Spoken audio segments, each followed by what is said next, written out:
Welcome to the February 11th, 2014 School Committee meeting. We're glad to have you with us. To start tonight's meeting, I'd just like to announce that this meeting is being recorded by Easthampton Public Access Cable, and the School Committee would like to recognize and thank Tim Riley for taping tonight's production. Easthampton Public Access Cable Station, channels 5, 19, and 20 is always looking for volunteers. If anyone is interested in helping to tape city meetings, please contact Kathy Lynch at 413-203-1360. Okay, we'll start off with any course. My announcements. Oh, okay. Did you I'm forget sorry. me? I always forget. I'm sorry. I always forget your announcements. Okay. The next school committee meetings are March 11th, April 8th, and 22nd, 2014. The Special Education Parent Advisory Committee will meet from 7 to 9 p.m. in the second floor conference room here at 50 Payson Avenue on the following dates: March 12th, April 9th, May 14th, and June 11th. Okay, thank you very much. And do we have any correspondence? Or any We gifts? do not have any correspondence or guests to report this week. Okay. That'll move us on to the public speak portion of our agenda.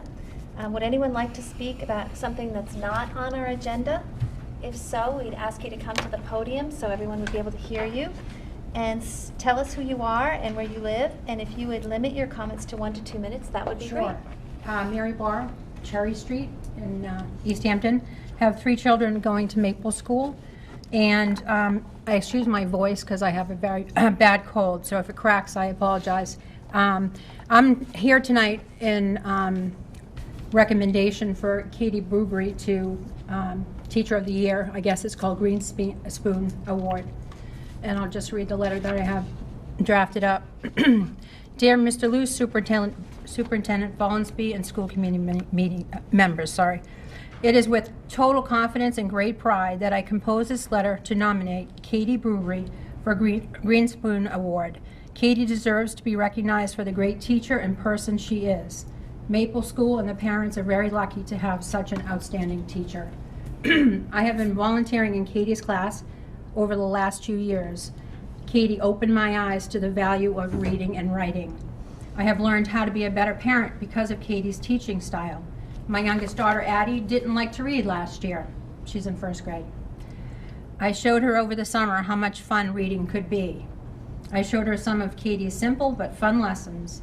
Last night, Addie read a Fancy Nancy story, Level K, all by herself. Nice. Addie's joy and delight was the reason why I had to write this letter. Katie motivated me to be a better teacher to my kids. After all, aren't parents teachers too? Katie inspires and impacts all those she comes in contact with each day. She teaches her students to strive for excellence, to love reading and writing, and most of all, to respect each other. I've witnessed the triumphs of many students from the previous year. Her students learn something every time they attend her lesson. Katie resembles greatness, not only to her students, but also to everyone around her. Kids flock around Katie when she's a playground monitor, passing in the hall, or an event. She is a teacher coordinator for the school council. She substitutes when one can't be found. She always goes above and beyond for Maple School and the community.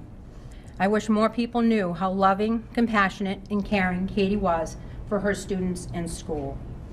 And please feel free to call me, email me.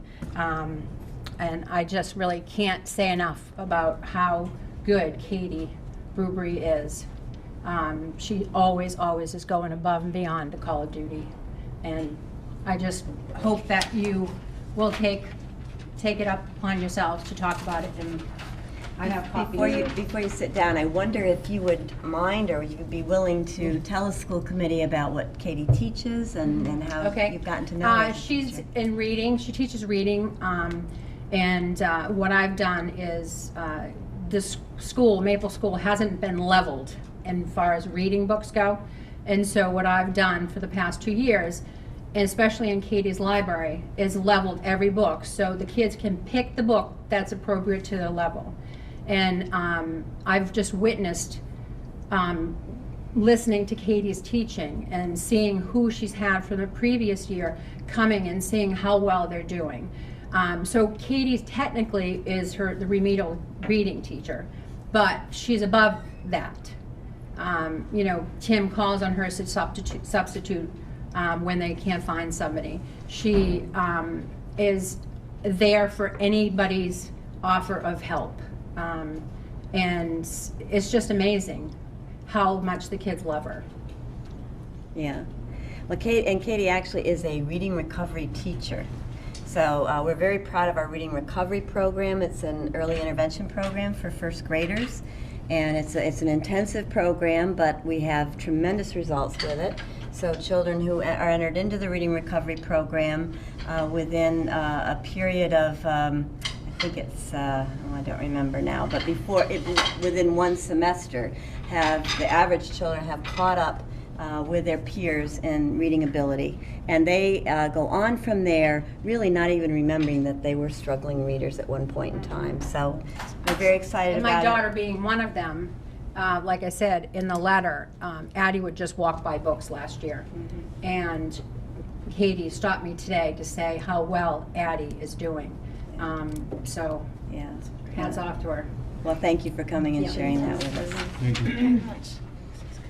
And just so the school committee members know, and our families at home understand, that the Grinspoon Award, it's now called the Pioneer Valley Excellence in Teaching Award.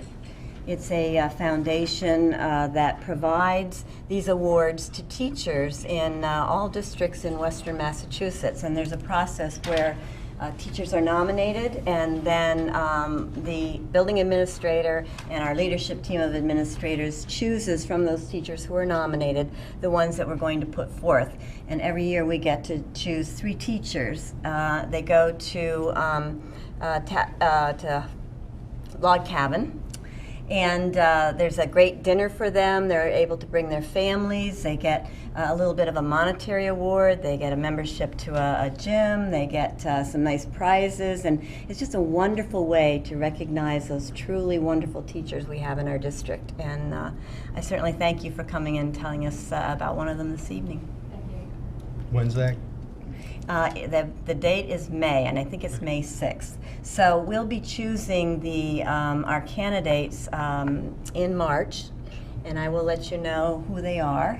And then we have a fun day. I go around and surprise them with a little basket of flowers or bouquet or something if it's a female, and something a little more masculine if it's a male. And then we have the pictures taken. We get recognition in the paper, and then we have this wonderful event in May. So we've been very pleased to have a number of our excellent teachers celebrated this way, and we appreciate the nominations.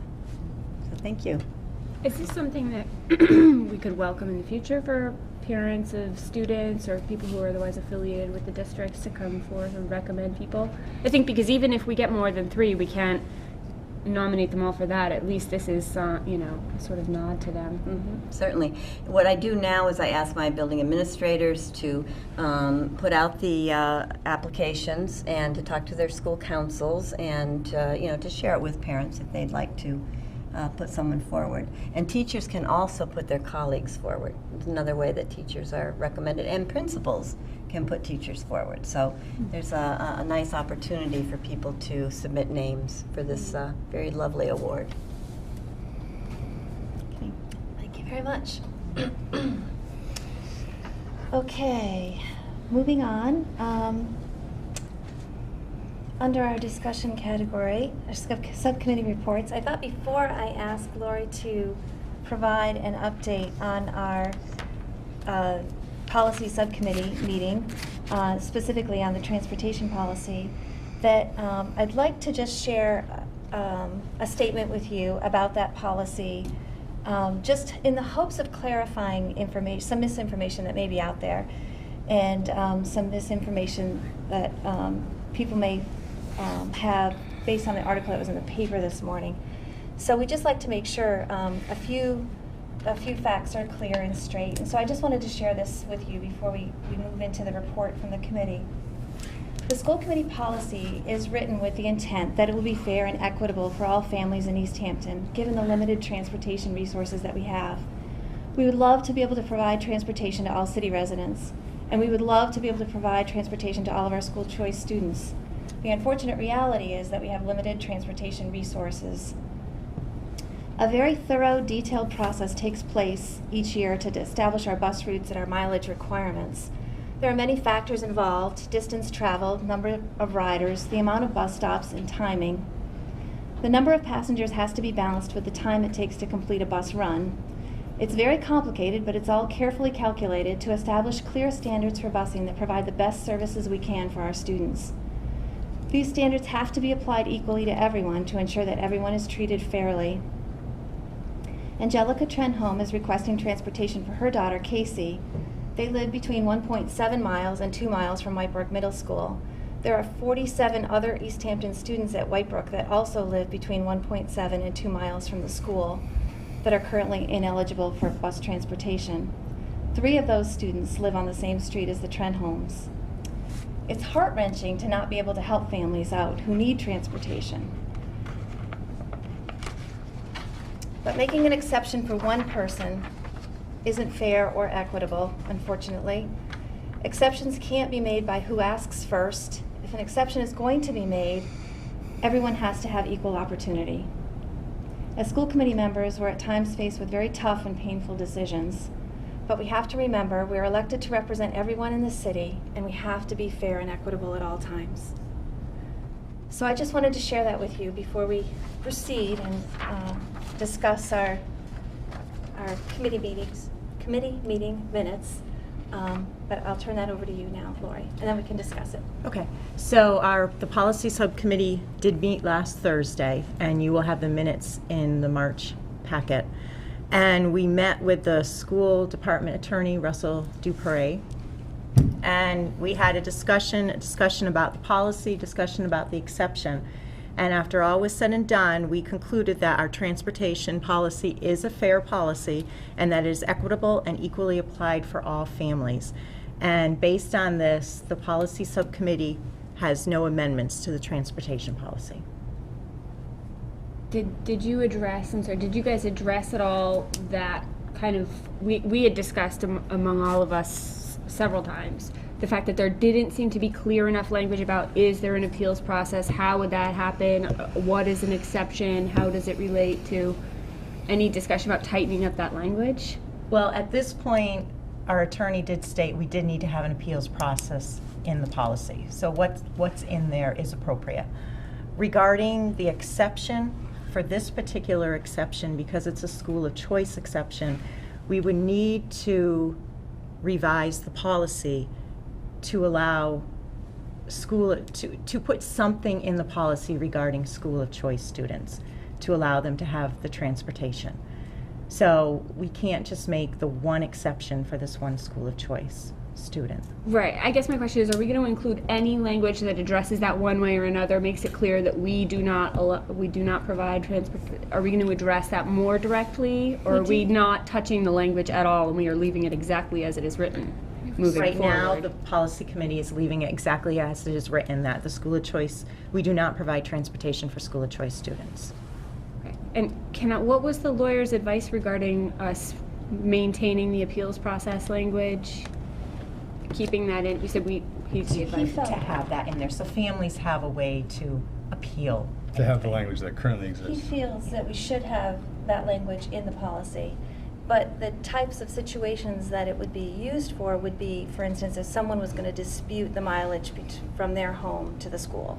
So Right. it's an appeals process for any issues within the policy, not external to the policy, is how he described Doesn't it. change the eligibility to the policy. Correct. We wouldn't, he said, we cannot do that without changing the policy itself. You can't start making exceptions to a policy without making changes to the policy itself first. But an appeals process is to ask questions about the issues within the policy. So if, for instance, the mileage dispute was the example. If you felt that, you were within the mileage requirement, you could appeal. So for any issues within the policy. I'm sorry, he said, just to be clear, because I'm not on the policy subcommittee, he informed us that we can't make exceptions without making a change to the policy? Correct. In other words, we could not make an exception for Casey Trenholm because it clearly states in the policy that we do not provide transportation to school of choice students. If we were going to make an exception in that case, we would need to change our policy first to allow school choice students to be transported. So, okay, so I guess maybe another way to communicate that would be to say, we do not make exceptions. What we can do are make revisions to the policy. We can, Exactly. we could hear someone requesting a change to the policy, but we are saying that unequivocally we do not accept or will grant exceptions. Is that accurate? That's what he's stating. He's saying that we cannot. He said you cannot make an exception. That's the school committee's attorney's advice. Because my understanding that this was going to take a lot longer and that we're going to get the entire policy back with room for improvement because we all felt that that room for improvement existed. Now the report that I'm hearing sounds like the report that we had already heard. And that's fine if that's the conclusion. Correct. But it seems like there's some of these questions that we sent out aren't coming back in. Yeah, So, I agree. so which question, explain further, which question do you feel you're not I'm having just going to pull up addressed? notes from last meeting. Can I add, and Okay. I unfortunately am newly on the policy subcommittee and didn't make the policy subcommittee meeting. But in discussing it, and Laura, you can correct me if I misunderstood this, but I thought that it was clear that we weren't able to make an exception based on the way the policy is written right now, that he was very clear that we could not make an exception in this particular situation, given the way the policy is rewritten, and that there was at least moderate enough agreement within the group and the attorney to move forward perhaps in the summer or at a later date when we're looking at maybe a handful of other policies, that it would behoove us to look at this policy for review and possible revision. Is that incorrect? For some mind regarding the transportation committee that's in this policy. for Yeah. So it's that, not, to it's look not at that, it's not that the because policy, it's that- not that he said no exceptions and this policy is great, put it back in the stack, never look at it again. He said no exceptions, no to this exception, no exceptions as written, and I recommend, yes, that given that we all had a lot of concerns, this policy needs to be refloated to be looked at.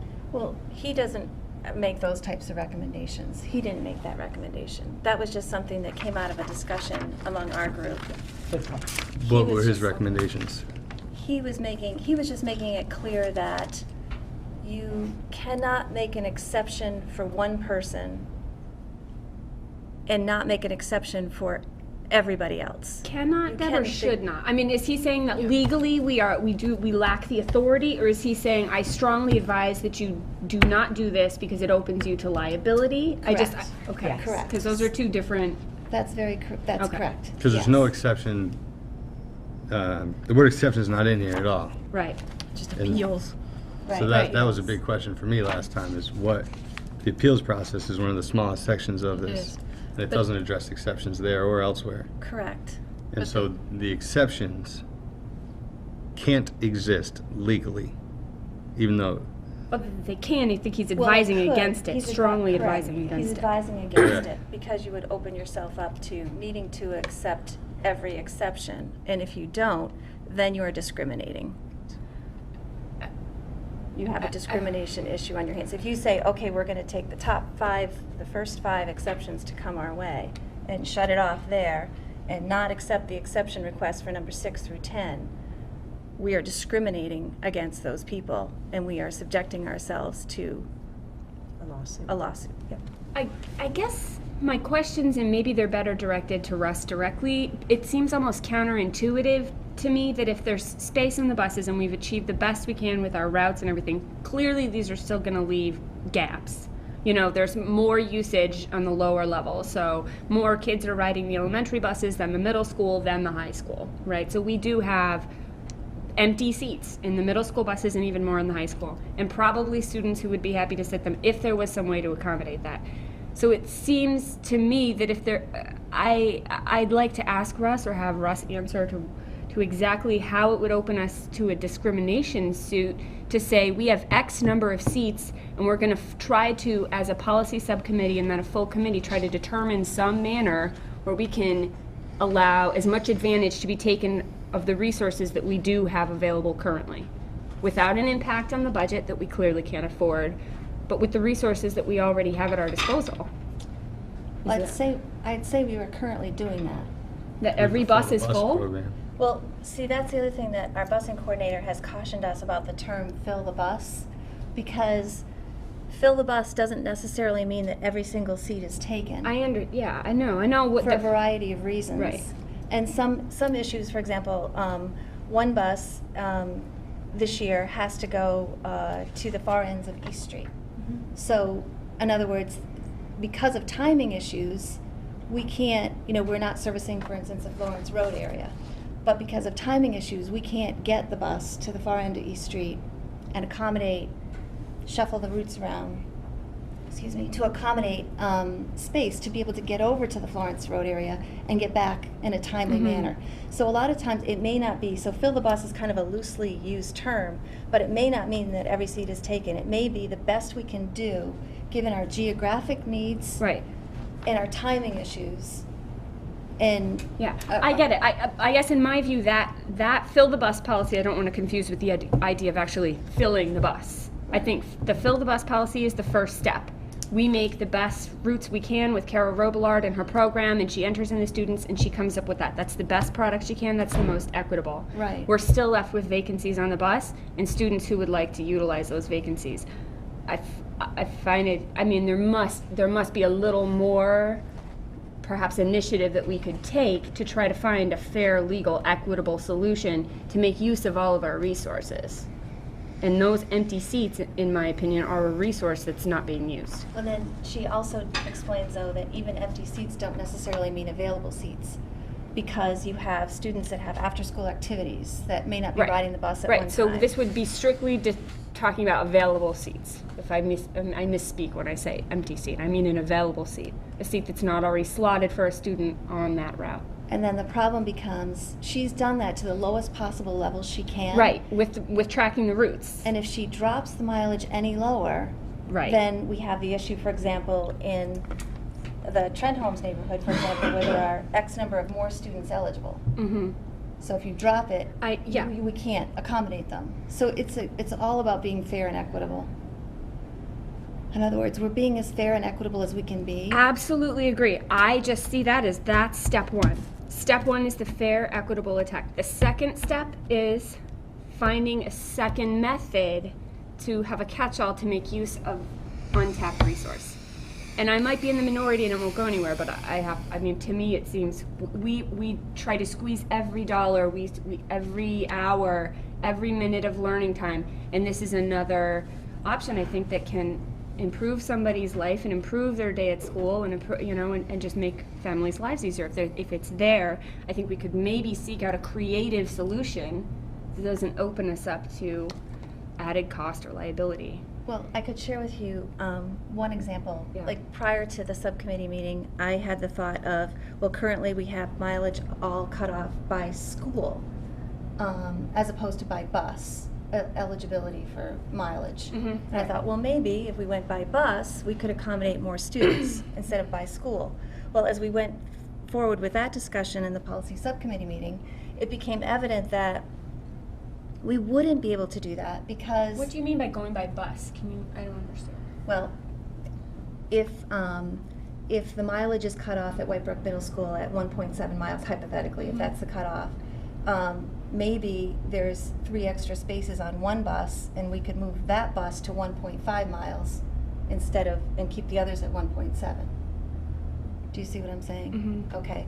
But I But could see why it wouldn't work. Yeah. it doesn't work, ultimately, right? The conversations go on, and what you ultimately figure out is that, okay, we're not being fair and equitable to everybody. Mhm. So as much as we tried to go down these different roads of discussion to try to do, I think, what you're looking to do, which we all would like to do, we came to the conclusion that any of those possibilities bring us back to the fact that they wouldn't be fair and equitable.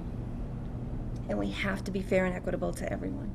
That's the whole point of the policy. Does that make any sense? Well, it sounds like the bottom line is we can't do anything.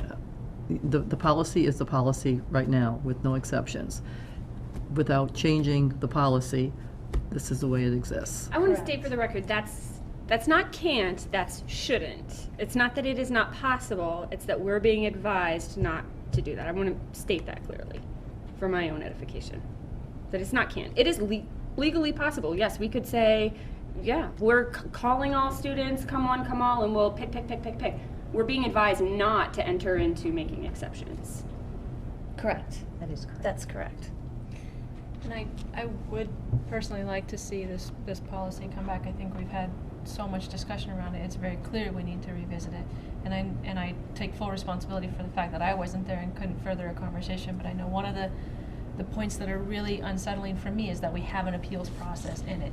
So I continue to be unsettled by the fact that we're making no exceptions because we said this is the policy, yet we have an appeals process that we're not really allowing an appeals process to follow its course of action. So I would really like to see the policy, that we bring this policy back up in the policy subcommittee to look at it as a whole. Excuse me. Might be that we want to, and we did talk about that, or you school committee members talked about that in the policy subcommittee meeting, that we need to better define Exactly.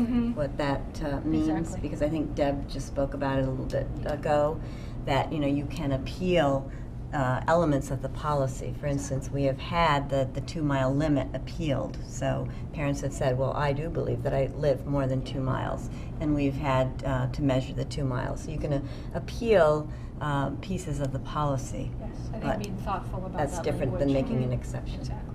But perhaps the language needs to be clarified. I think that definitely needs to happen. I thought that's what was happening. Yeah, I what did was, too. We were going to get brought back to us this time. Because now, I don't ever, every time I hear an explanation of the same thing, I get a different understanding of what I'm understanding. So now you can appeal, and I'm just confused. I don't want anyone to think I'm attacking their personal viewpoint here.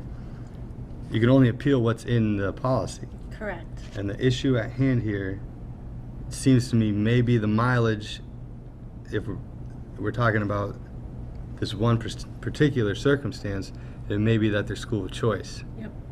And both of those are addressed in the policy. So that's what they're appealing, is those two aspects, or one of those two aspects of the policy.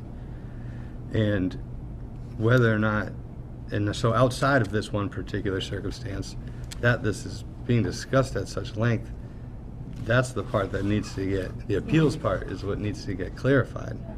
And I know the subcommittee met at good length and wanted to bring something back because this has been going on for so long. And I appreciate their hard work, but I don't think we're addressing the overall issue, and we're setting ourselves up to let this just come right back again. So it's the appeals process. Maybe there's a better explanation than I'm understanding. You can appeal what's in the policy, but when you do, then it almost seems to me like, so what? Yeah. We're not It's we're disingenuous. not making exceptions. You can appeal to us, but we're not making exceptions. So I just kind of need that to be clarified. It's the wheels on the bus should be going round and round, and we've got the appeals on the bus going round and round. Oh my goodness. That's what it seems like to me. We're just getting the same things back and back. Yeah. Agreed. And one of the questions that I asked, and again, I'm beyond chagrined, and beyond that, I'm just unhappy with myself for having missed that meeting. But I wonder do we even need an appeals process in there? I mean, maybe we need to look at the language. So I just think this is such a bigger conversation, so that we're not continuing to come And I'm not saying one way or the other, round and around. but it's just not clear. Yeah. I don't feel satisfied with it either, honestly. And our attorney did state that we should have an appeals process in there. That's important to have, but it should be within the confines of the policy. Or we can change the policy, and then, but it should, the appeals process. If you have an appeals process that has to be about the confines of the policy, then you're never approving an appeal. Yeah, it doesn't make sense to me either. We So are did- they we appealing did- to change we the did have- policy? Is that, We did approve an appeal. We did. We had an appeal about the distance from the person's home to the school. And so, that was appealed. that's when we And- discussed that, got challenged, and the state That's came right. out and measured it. That's right. I gotta say, that was, And that was actually approved. more of a finding. It wasn't that the appeal got the finding was, In error. the result of the finding was found that we measured in error. Well, they had a right to appeal, and they have a right to appeal to the state as well, in that kind of situation, if they believe that the measurement has been inaccurate. So that was an appeal. It's also every parent's right to appeal to the state about the distance that their home is from the school and whether they're eligible for transportation or not. So I think the appeal process works. I think it's appropriate to have in there. It's just that when it gets to our level, I think the policy is written in black and white so that when it gets to our level, after going through all the other levels, that it's probably, there will not be an exception because they just shouldn't be, it shouldn't have even come this far because there's nothing we can do. It just, like, for example, the appeals for the mileage, that one makes sense. Okay, so they would have come to us and so, I really don't believe that the mileage that the superintendent and everybody has given us. So, okay, we take it one more step. But for something like this, when somebody comes to appeal to us and we know they are not within the mileage to be allowed transportation and they are not even they are a school of choice student, that we can't even grant that exception. They're outside. Do you want to go first? Go ahead. You go. Well, I'm just not sure how much, I don't want to overstep and take this somewhere, make this longer, so I'm not trying to drag this out. If it should be a conversation that's at a further future policy subcommittee, so you can shut me off anytime. But I think the definition of appeal, I respectfully disagree, because I think an appeal process is to appeal. There's different types of appeals. I can appeal to you because I find falsehood in how you measured, or I can appeal to you based on a circumstance. Those are two different types of appeals, and I think we need to be really clear with our language about, and if that means rewriting, revisiting, rewriting the policy, then I think that's important, because an appeals process, the way that the appeals process is written there is it's an appeal. It doesn't dictate under what circumstances you're appealing. I can appeal to you based on fact. My house is really 5 feet further away than you said it was, or my front door is, or I can appeal to you based on circumstance. I have a hardship or whatever that may be. And those both qualify, in my mind, my interpretation at least, and I'm not an attorney, as an appeal. And I would think that this body would be obligated to hear both of those types of appeals. I think, Okay, go ahead. no, I was just going to say, part of the point of having the policy, though, is so that people can administer the policy and manage the policy manage the situation as best as possible, so that we won't be, as a school committee, faced with a myriad of appeals. And the reason that we have the policy is to provide the guidelines, to provide the guidance, to be fair and equitable to everybody, so that we don't need to be hearing the hardship stories or the situations of every family out there that would like transportation. That's why we have the policy. So I guess I feel that the policy needs to be respected and needs to be adhered to. And if we feel as though we want to change the policy, what we've determined from the policy subcommittee meeting is that if we did, we would be opening ourselves up to a huge additional expense. No matter what we did, we would end up, if we're going to transport school choice students, if we're going to lower mileage limits, whatever we're going to do, we'd be talking about considerable financial expense, which would also then lead to a finance subcommittee involvement, which would lead to budget discussions and all sorts of prioritization discussions. So we can do that, but we determined that it wouldn't be in our best interest district-wide, based on our knowledge, to make any changes at this point in time, that this is working for us with the money resources we have available for transportation. And so that the policy exists to set the parameters for our school community so that they know who is and who isn't eligible. So within that, if someone needs to appeal something specific in here that they feel for some reason they're in the policy, but there's something more detailed and specific that they have questions about, that's what that's there for.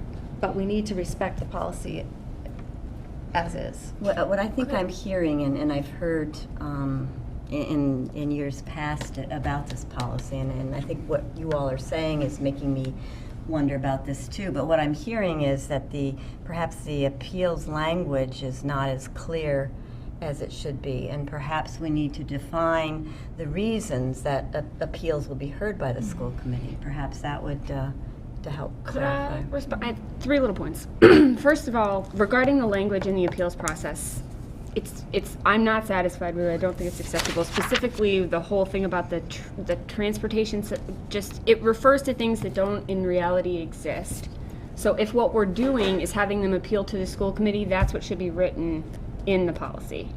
And secondly, I think what's kind of resulting in this kind of these two factions, or maybe a difference of opinion about, viewing the purpose and the point of a policy. I think there are those that, and I can understand and respect the idea that the policy is the law, for lack of a better word, and we stick to this and we abide by this, and I agree to a large extent. But I think I would take that a step further, and in my opinion, and especially as an elected board, it was my understanding that we use these policies as a springboard. This is meant to be a catch-most, because nothing that we can write and approve could be a catch-all. And I'm assuming that this is why the attorney said you need to include an appeals process. And I think that further limiting those appeals, that here's the 4 reasons why so-and-so is allowed to appeal, is not, to me, I could sit here and imagine 5 different crazy scenarios where someone would have mitigating circumstances and grounds in their opinion to appeal, and I think that we should respect that. The last thing I'm going to say on this is that if we're so afraid of myriad people coming forth and saying, I take issue with this policy and requiring an appeal, to me that is a direct indication that the policy is not working, or we need to increase the mileage. And if increasing the mileage means an added cost, I'm saying I don't think it's gotten to that point. I think that, we're making some choices out of fear of doing the wrong thing, rather than what I would hope to see, which would be kind of more fully embracing the authority that we do have to make people's lives better and easier, and get them to more easily access their education. And that's the last thing I'm going to say on this.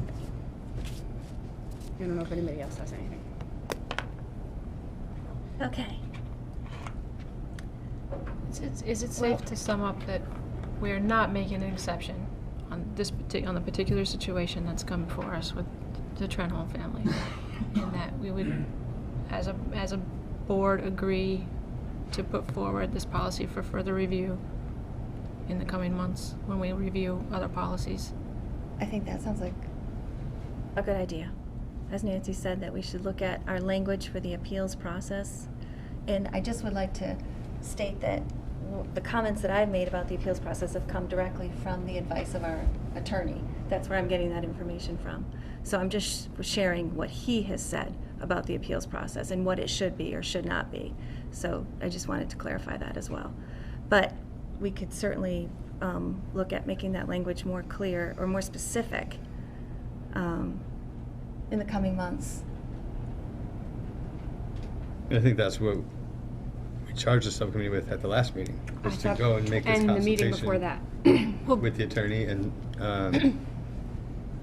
to make those changes. And so we've done a great job with step 1, and now we need to go to step 2 and keep that in there, but make it clear. And, because is it appealing the black and white? It says students of choice attending schools are not eligible for transportation. Is that the black and white? It should have stopped at level 1 appeal or level 2 appeal. Or is it come and see us and tug our heartstrings?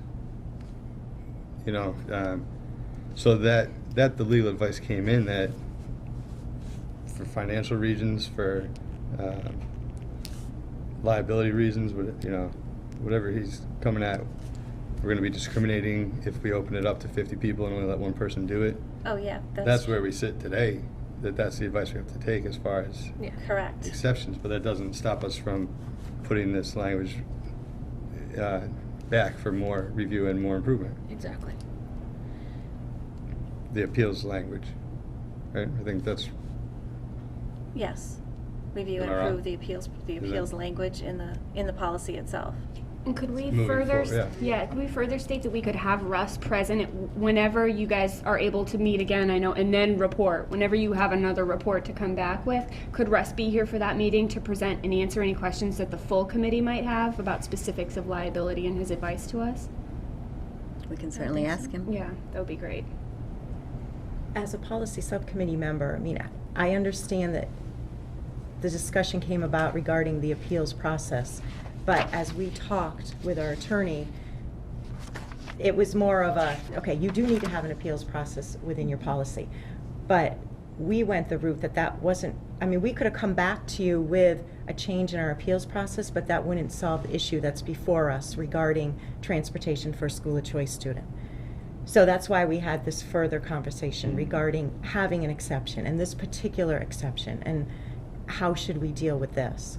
So that's why that part of it was kind of tabled, and particularly because there's that whole transportation committee in there, which we know doesn't even exist at the moment. Right. So we totally know that we have to go back and look at that part, but we just felt like that wasn't something we needed to change right that evening because it really didn't address this exception issue. And So just to kind of explain. We didn't want to bog down the process Right.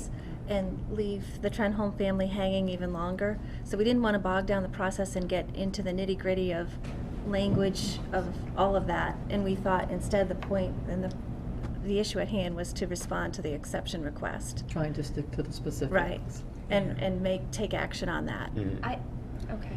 And I appreciate where you're coming from. I don't want to, I appreciate the work of the subcommittee, that's why it's there. I don't want to come here and try to go over all the policies. That's not the point, that's, but I just wanted to hear something like that, which I hadn't heard yet, maybe I just missed it, was that, the process of reviewing the whole policy wasn't over. That we weren't just saying, all right, that exception question's done, let's table this until we hear Yep, that's if it what I comes up heard. again. Not so And much. so I just wanted to make sure that wasn't happening, and it's clear it's not. And that's- Correct. It's just that if we came back to you just with some amendments there, we'd still have the same issue on the table regarding the exception, and that wasn't going to help us. Wasn't the issue though that this is kind of what highlighted a lot of weakness in the policy, and that was why it was sent back the second time, where we may not be able to help this one family and we had voted not to move forward with that, but at the very least we could take a closer look and make those.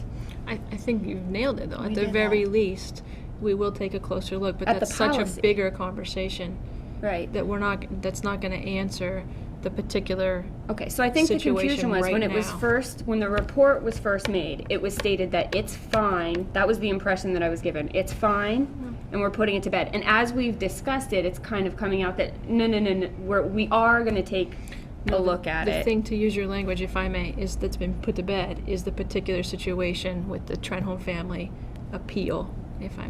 But what they said was air the quotes. policy No, the was policy sound. is So going we're to saying be- now, no, it's going to Policy be is still on the reviewed. table for review. The Okay. particular situation with the Trenholm family is being denied, for lack of a better word. Is that fair?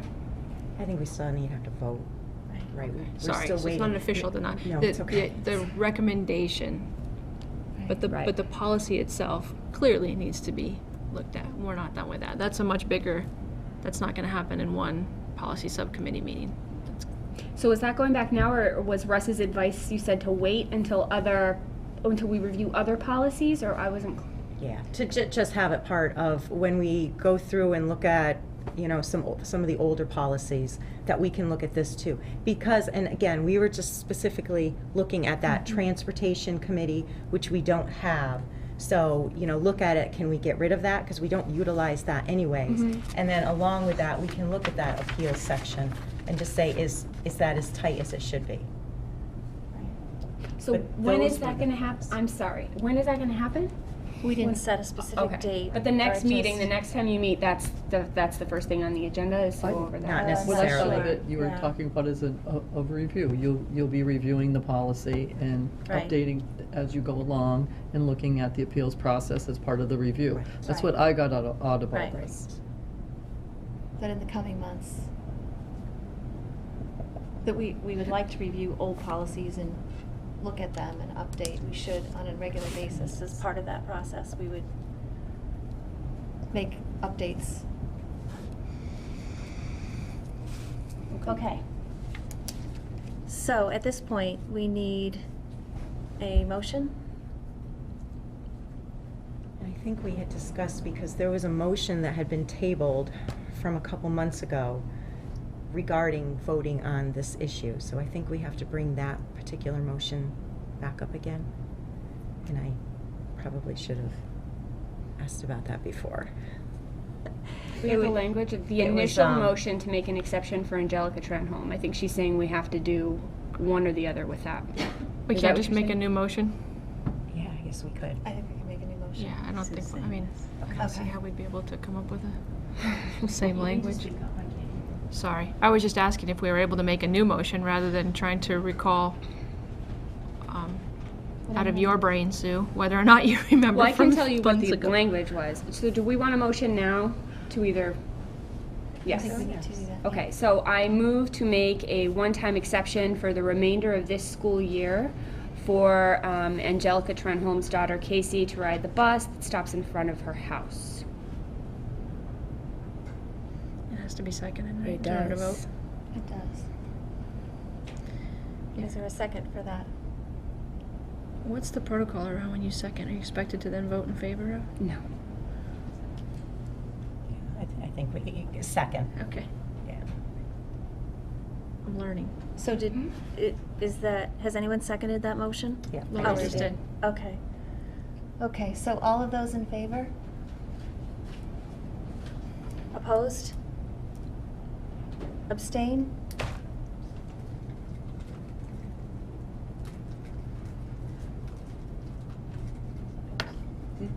Yes. Motion fails. We're Okay. done. Okay. And Angelica Trenholm, we just want you to know that we would so much wish we could have handled things, done things, I shouldn't say that, I should say, we'd wish for a different outcome personally. Anyway, but I hope that you can understand and respect the issues we have to deal with. My hopes are, though, when your fears of all these liabilities, that you consider the kids' safety and getting to school. Because I think that's the real issue. You know? I think it's a very broad concern. Thank you. Thank you. Thank you, too. Okay, moving on. Do we have a CES update or report? No, we have not met since the last meeting, and the next meeting, the next interaction that's happening with the CES is regarding regarding contract negotiations for the newly elected director. Okay, Jordan isn't here with us tonight for a student activities update, but would you like to mention of the play, Lori? Tell us about the play. It was just great. It was over, yeah. The kids did a great job in the drama club, so. And Lori's daughter did an amazing job. Yes. I saw Yes. pictures. She looked great. One of the lead roles. It was a fantastic production. It was fantastic. Well It was done. fun seeing it in the new space. Yeah, it was We great. used the whole It auditorium. was absolutely It wonderful. looked like they had as much fun and enjoyed it as much as the audience did. It was pretty obvious. Yeah.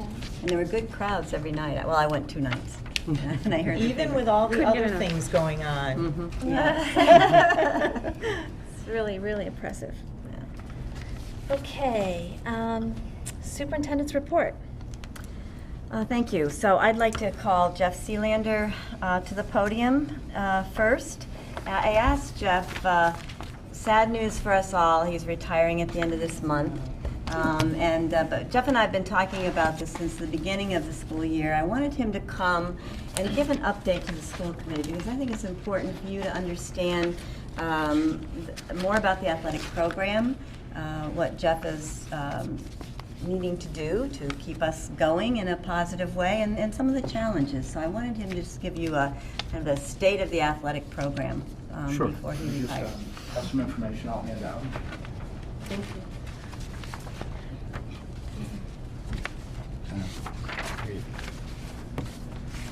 Hope each of you to have a better. Thank you.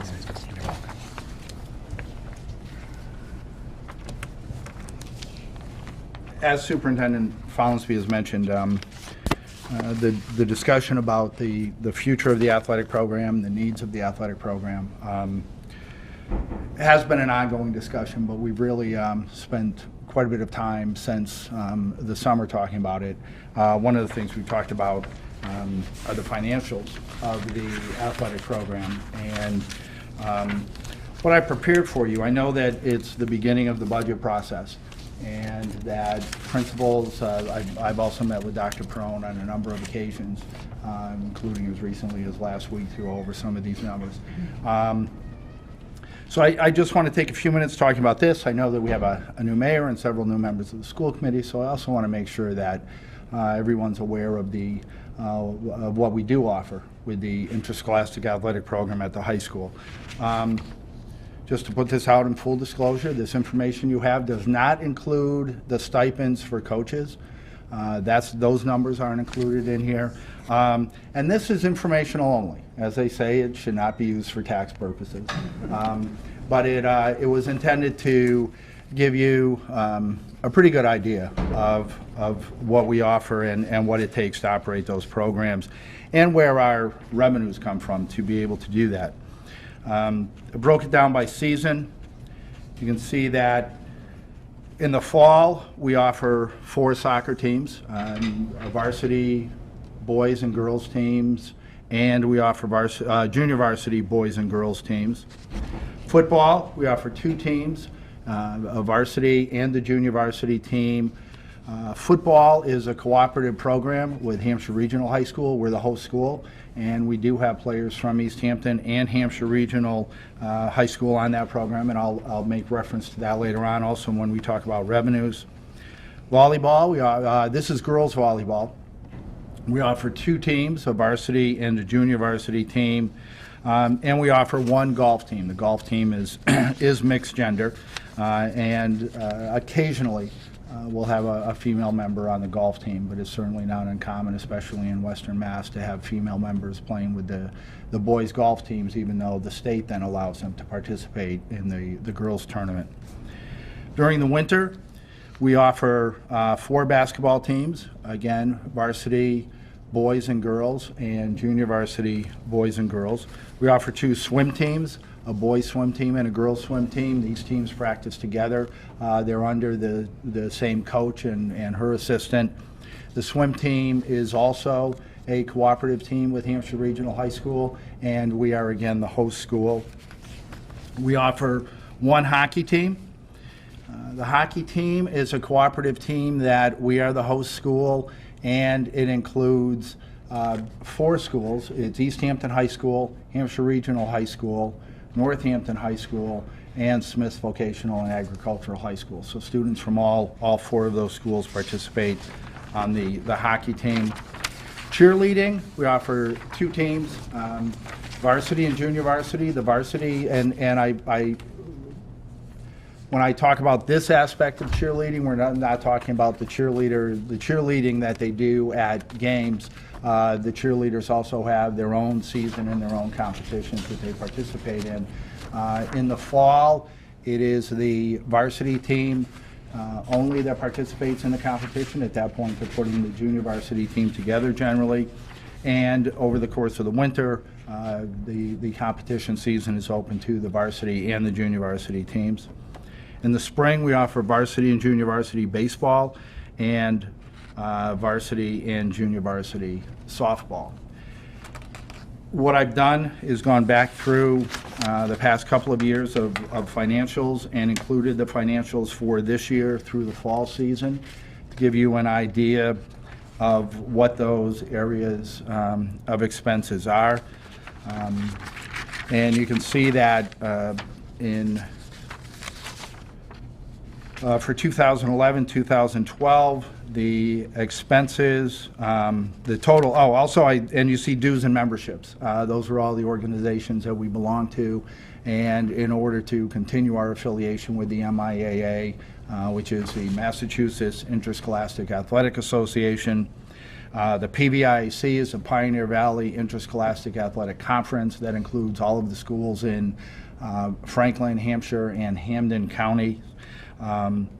The MSSAA is the Massachusetts Secondary School Administrators Association, and they're the umbrella that oversees cheerleading, even though the MIAA and the MSSAA are the same people in the same office. They have to operate as two separate organizations. Schedule Star, which you see there, is the scheduling program that we purchase, and that then allows us to enter our schedules, and it automatically then sends them to a program called the Arbiter, which is what is used to assign officials. So that's what some of those things are.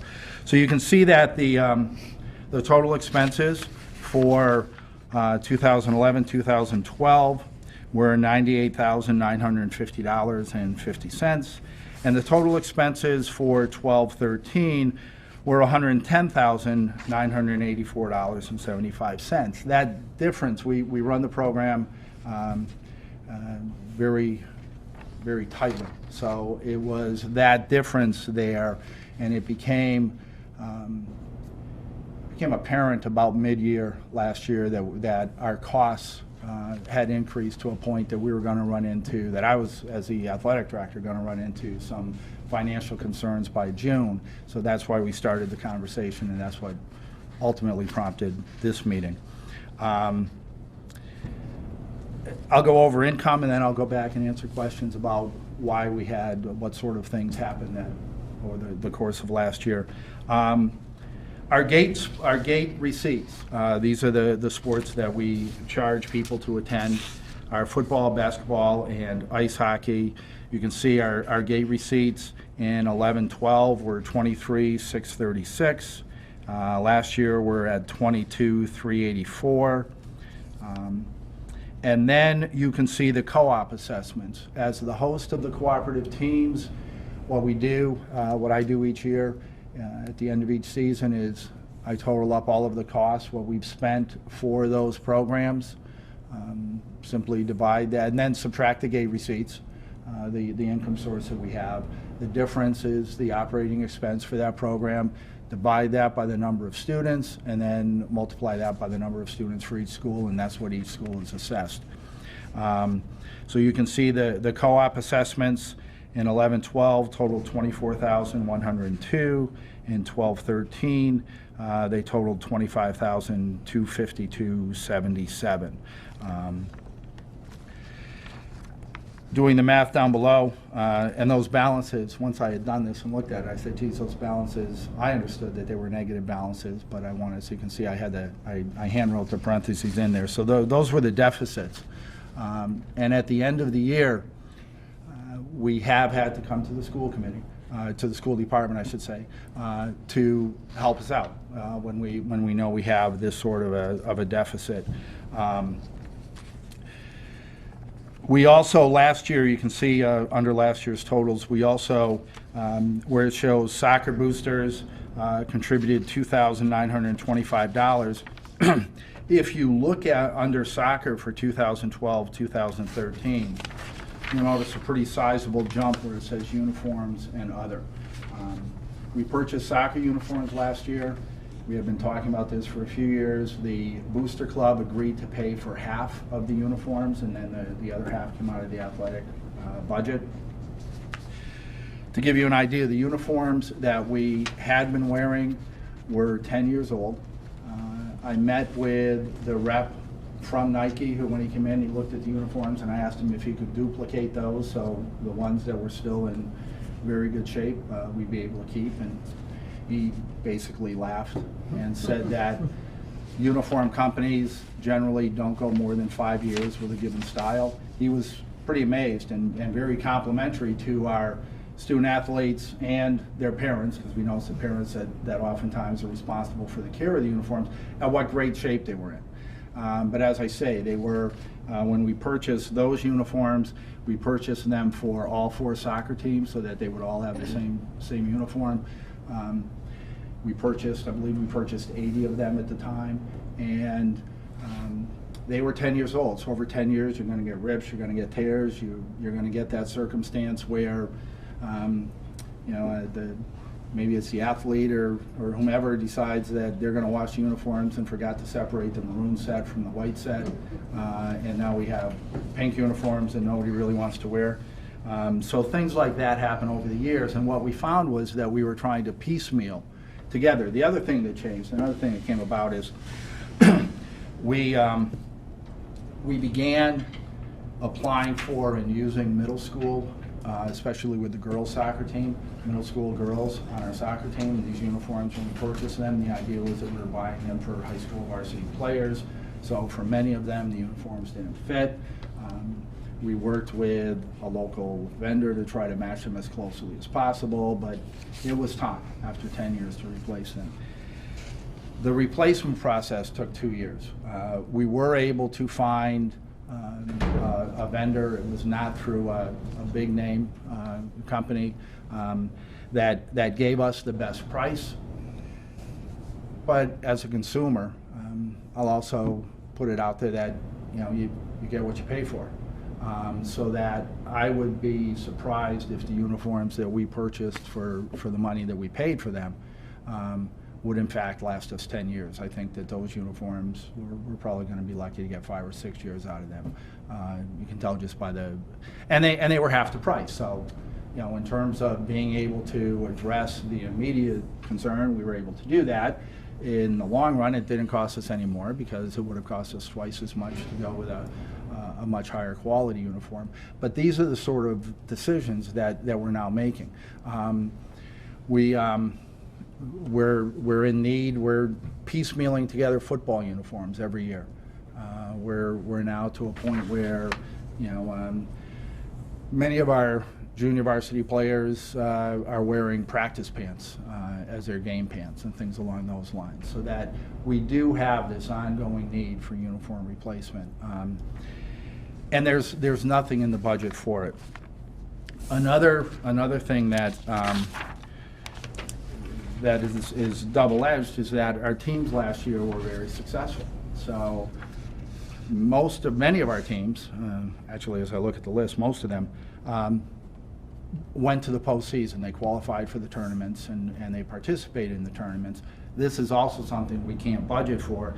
And last year, just postseason expenses. Generally that's transportation to a game, for a tournament game. And with hockey, it involves ice time, but all of the others pretty much were transportation. We had two home games in the first round of tournaments, so we had to cover the officials. But the total cost for postseason expenses last year was $5,512.30. So that's $5,000 that's not in the budget when we start in September. Or when we start preparing the budget in July, I should say.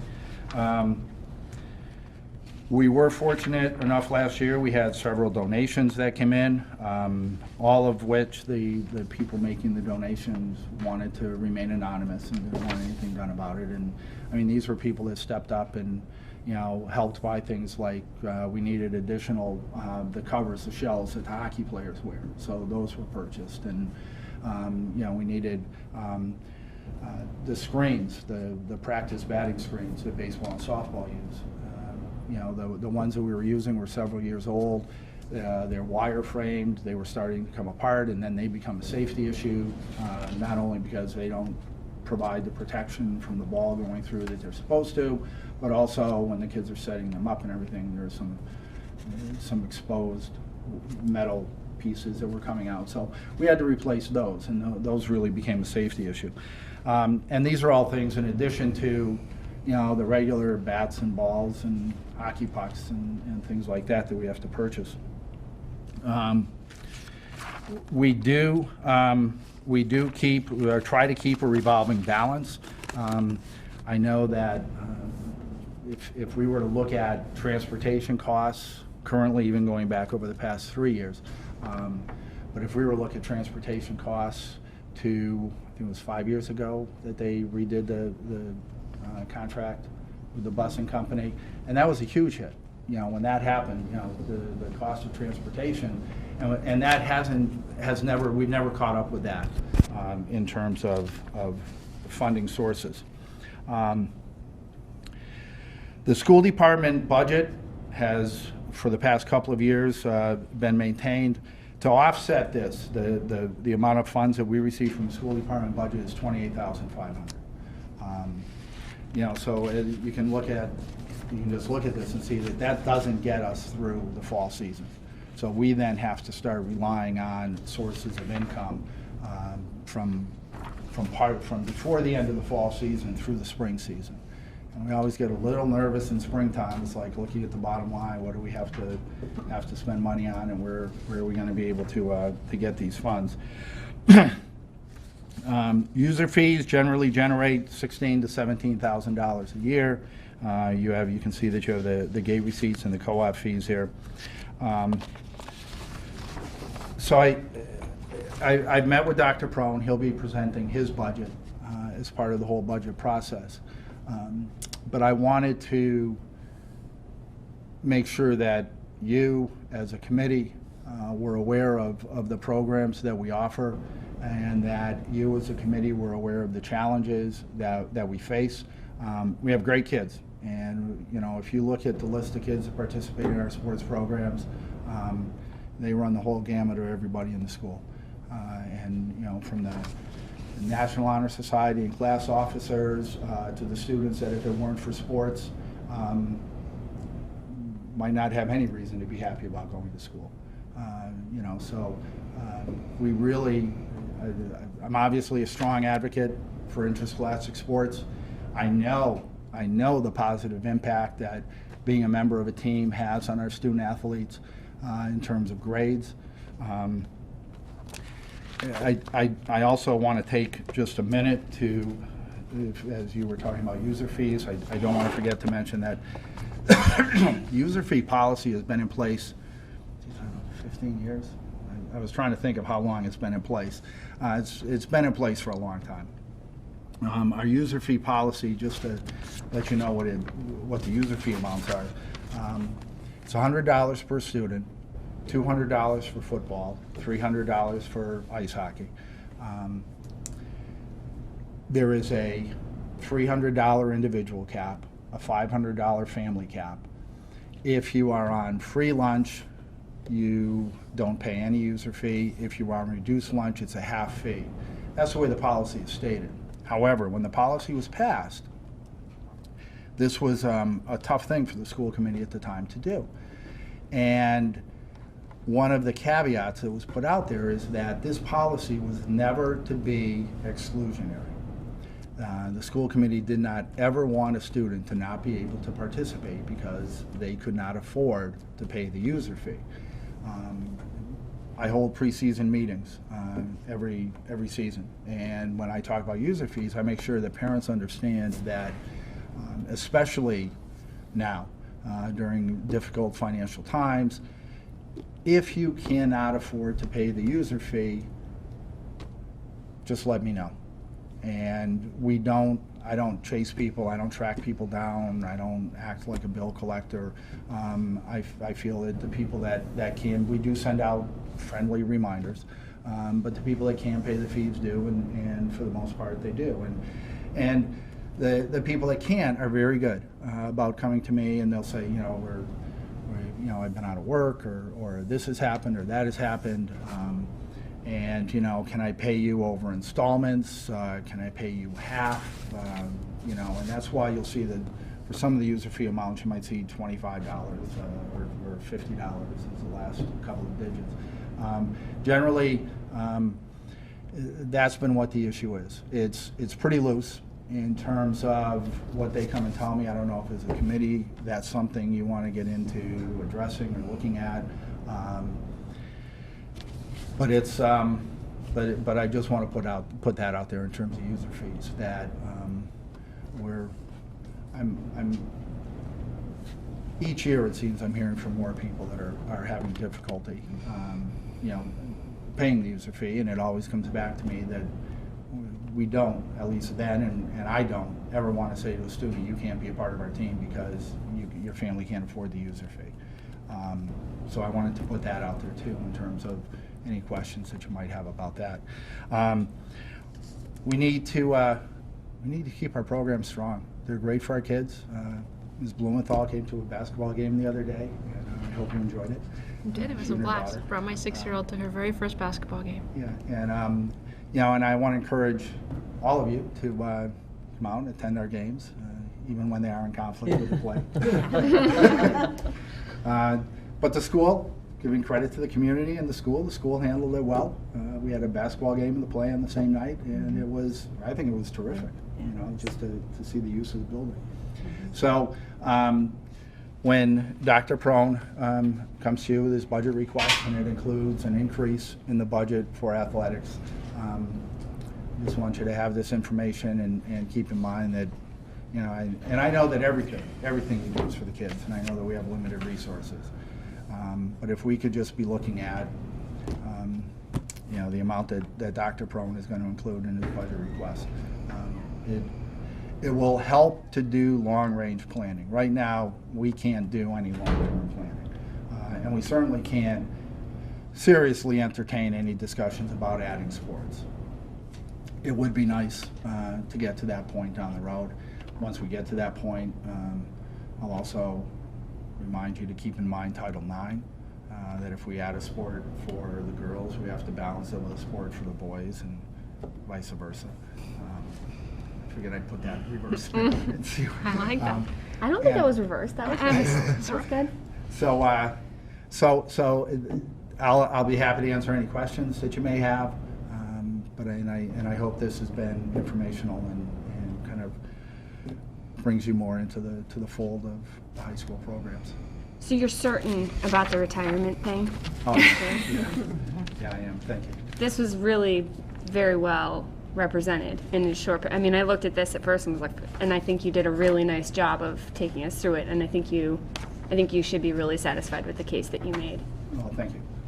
And like I say, I know that if I was going to be asking you to take action, I would have certainly made it a point to get this to you long before tonight. But this is informational for you to have as you begin the budget process. I remember sitting through those meetings, and I don't envy you. Do we really not pay any fees for the swimming teams for the use of the pools?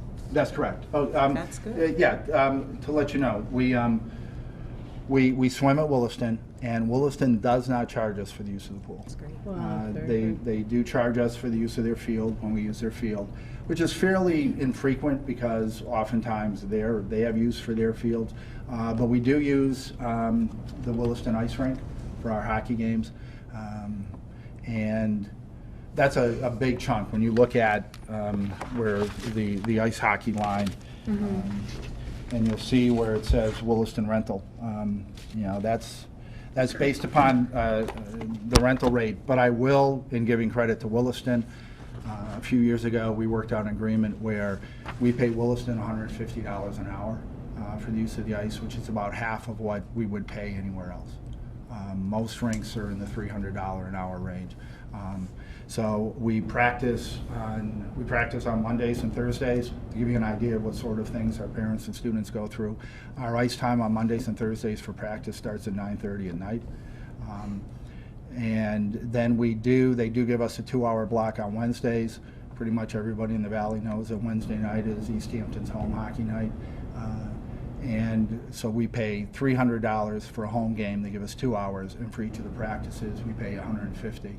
So it costs us typically $600 a week during the hockey season for ice. Would we get a better slot if we were paying because we're getting a discounted rate? Does that give us, or is that no. They're the Williston and the rink managers.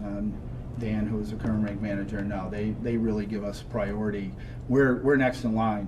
Nice to After know. Williston. And that's nice to know. Yeah, I mean, when the times that we're not able to use it is because Williston is.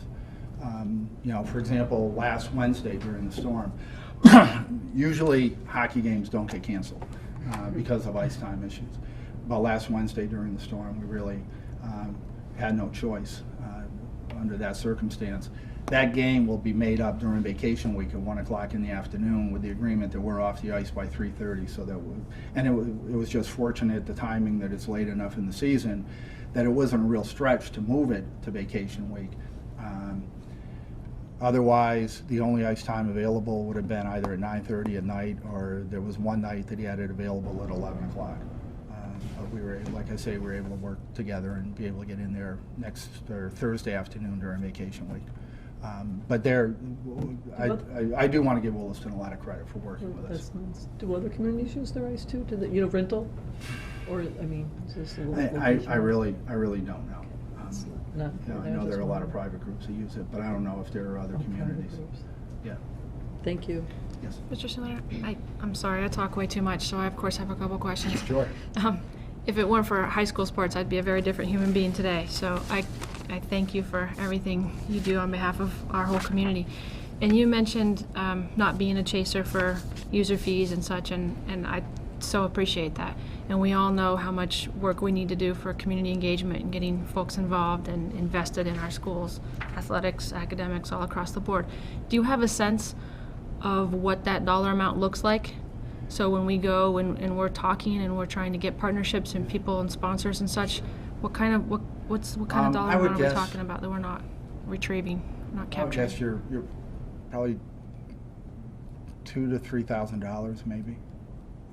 Per season or per year? Oh, no, per year. Per year. Okay. Yeah, for user fees. You know, if I were to look at, you know, what I think would be a reasonable amount to allow the programs to at least start doing some long-term planning, and not to ease up on any of the other sources of income, but that would, along with the understanding that it's not atypical for, at the end of the year, the school department to pick up some balances that might equal, say, $5,000, and then an additional $5,000, even if, you know, as a committee you wanted to earmark that, put a line item on that said that it's for uniforms. You know, that would then allow the next athletic director to be able to sit down and say, okay, this is what I have in my uniform budget now, and get us on a rotation rather than on a piecemeal basis for how we spend our money. And what are our other sport uniforms looking like at this point? Are we on? Are they all kind of up for Yeah, need? I mean, I've been talking to the baseball boosters.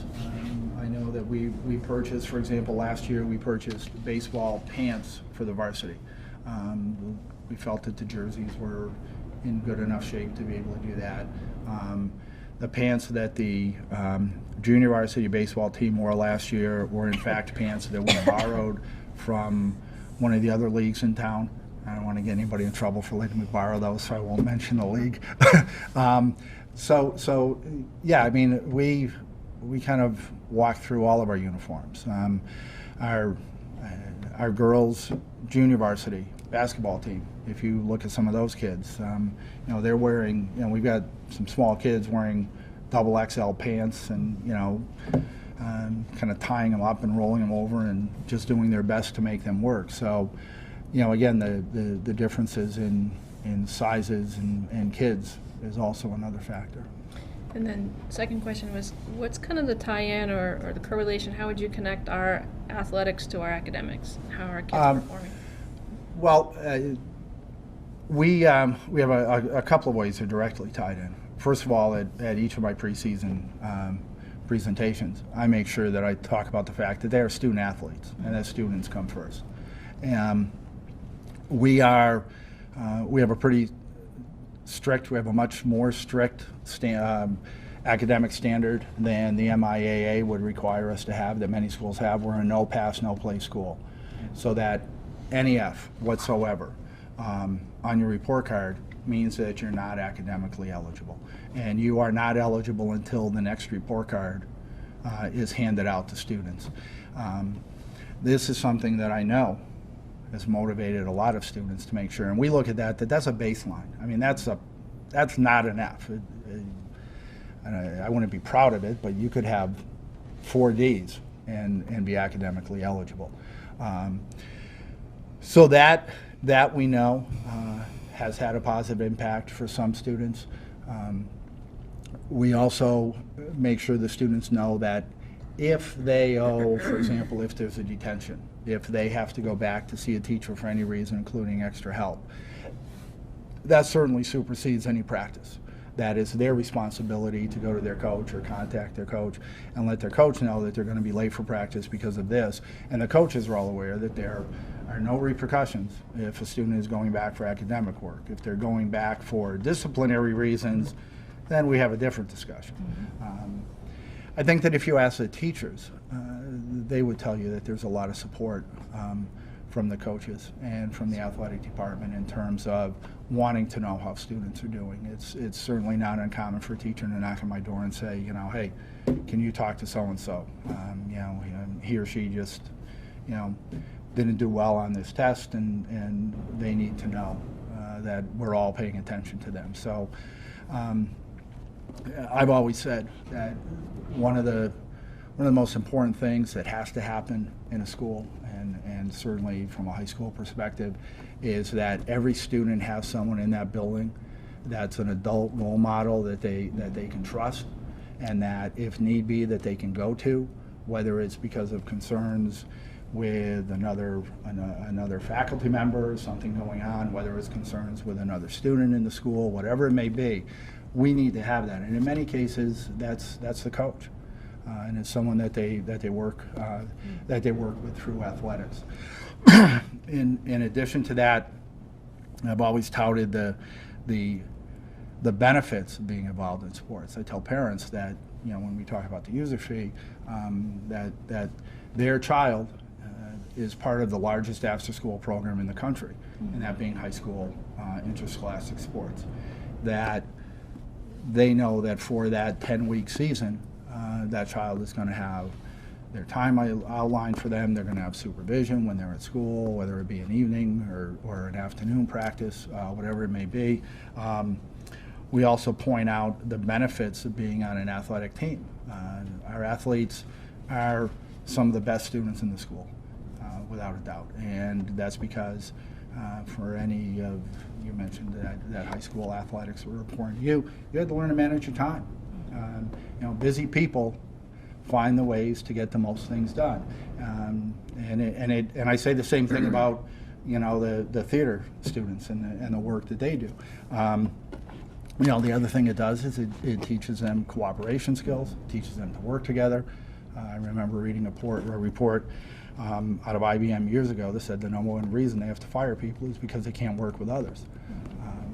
So, you know, if you're going to be on a team, you have to be able to work with others, and you have to be able to understand that everyone has their role, and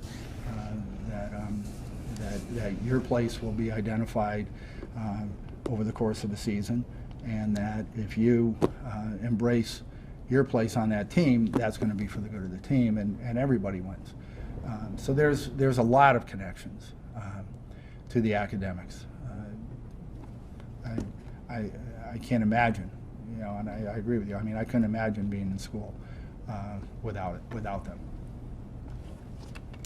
Well, and we certainly owe a great debt of gratitude to Jeff Sealander, our athletic director, for your excellent leadership of our interscholastic sports programs. You've just held us to the highest level in terms of those programs and what you've done for our students. So. Thank you, and I just want to thank everybody for the opportunity you've given me to work for the school department for the past 40 years. Your dedication is obvious.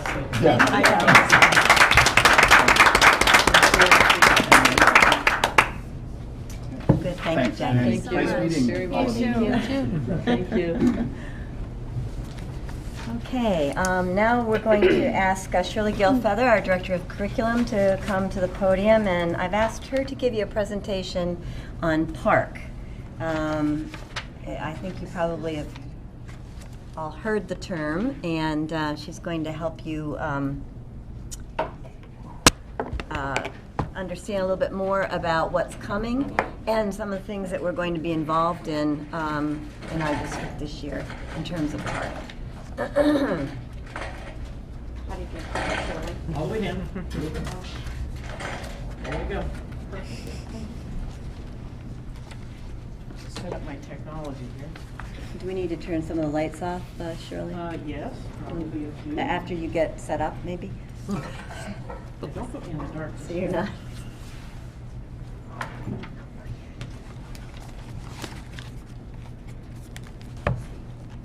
A few on that end, I think will do it, because that'll shut the ones right. I'd put that one back on. Go to the far end. Yep, and get those. Yeah, that's better. Great.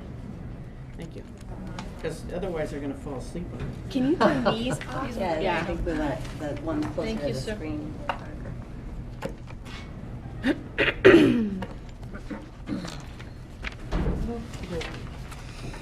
It's always nice to stand between you and going home. Oh, you're not the last item on the agenda. Oh, I know. I'm sure. So I'm here to talk to you about another DESE acronym. I want to talk to you about PARC. And that's P-A-R-C-C, not P-A-R-K. And there we go. So, I'm going to show you two very short PowerPoints tonight to get the point across about PARC as one of the DESE initiatives. First of all, just to give you a very quick overview, PARC is a consortium of states that are working on assessments that will take the place of MCAS. That's the real simple way to put it, okay? There are other consortiums out there. One's called Smarter Balance. I get it mixed up with my butter. But Smarter Balance is another one some of the states are using. Our state has chosen to use PARC as a consortium to work on. So the National Parent Teachers Association has done some really wonderful work in giving information about PARC, and so I wanted to use a few of the slides that they provide in their repertoire, just to give you some of the idea about the PARC testing. There it is. And I would tell you that these resources that I'm showing you from PTA are going to be available on our new website, the epsd.us. And it will be under an area called For Parents and PARC Resources. So our parents will be able to view some of these things in their entirety. Again, I've made some edited versions for you. So this is a little bit about what families need to know about PARC. Again, the beginning is that the new standards are basically requiring new tests. So we've changed our standards in English language arts and mathematics. We've made them more rigorous. You've possibly heard about the Common Core. That's what we're referring to in terms of these standards. You also have probably heard about college and career readiness. So PARC actually stands for Partnerships for the Assessment of Readiness for College and Career. So long acronym there. So basically, because of these new tests in the areas of reading, writing, mathematics, and those standards, that has meant that we need to look at something beyond MCAS, something that will test these new standards, thus, in this case, PARC. We need to, again, raise the bar. That's part of the reason behind the Common Core to begin with. Just a little bit of information: about a third of our 8th graders are meeting math and reading standards nationwide. Only a third, that means 2/3 are not. Not really good statistics nationally. Half of our U.S. students that enter the community colleges are taking remedial courses, also not something we all want to be proud of. And 1 in 5 students entering a 4-year college isn't ready to do college work. Again, this is not statistics from Easthampton, but this is national statistics, okay? And it talks about the cost of that remediation is pretty high. So we want to raise the bar. We want to start making our students more college and career ready. And We want to, the park promise, as they call it, is basically to say that we're going to start signaling high school students in getting them prepared to not need that remediation. Okay, that's kind of a commitment that they're making, and that hundreds of colleges have already basically said or announced that they would be willing to use park scores when placing freshmen into courses. So that's another part of kind of a high stakes component to the park testing, knowing that it's going to be more rigorous. And that students who are off track in high school will have the time to have some remediation before graduating. That's the idea. So this idea of readiness for college and career doesn't begin in high school, it begins in kindergarten. Okay, so this is a K-12 initiative, okay, not just a high school initiative. Meaningful tests for all students. This is another thing about Park. The tests that we have right now are really pretty narrow in their focus. We see kind of, you see in the center there, the bubble of middle performance, as they might call it. The test for Park is going to be extending so that we're going to be able to see students at the low end and the high end of the achievement scale, whereas right now in Park we kind of get more of that picture of the middle. So the kind of testing, the protocol of testing for Park is going to allow us to really see how far a student can go, the real top part, and it also will give us a real picture of the low part. So the spectrum of testing and the assessment data will be much wider with the Park assessment. In reading and writing, students will have to, again, be able to read and understand what's called complex passages. So you might hear teachers talking about more complex texts that students are reading, and that they're able to analyze that text in a way that perhaps we haven't had them do in the past. We certainly want them to be able to write persuasively. This is a lifelong skill. We want them to be able to do research on a regular basis and present their findings and demonstrate, of course, their speaking and listening skills. As you can see by looking at just those 4 things, those are certainly college and career-ready skills. And so that's really the emphasis that Park is going to, and at the same time, those are skills represented in the new standards. In math, students are going to have to now start to show their work and demonstrate that they understand concepts rather than simply memorizing a formula. So instead of doing mathematics, they're going to have to show that they understand the mathematics. And there's a very big difference between those two things, okay? So we're really looking at much more conceptual understanding. They're going to need to be able to compute quickly and accurately, and not just with a calculator, but mental math comes into play here.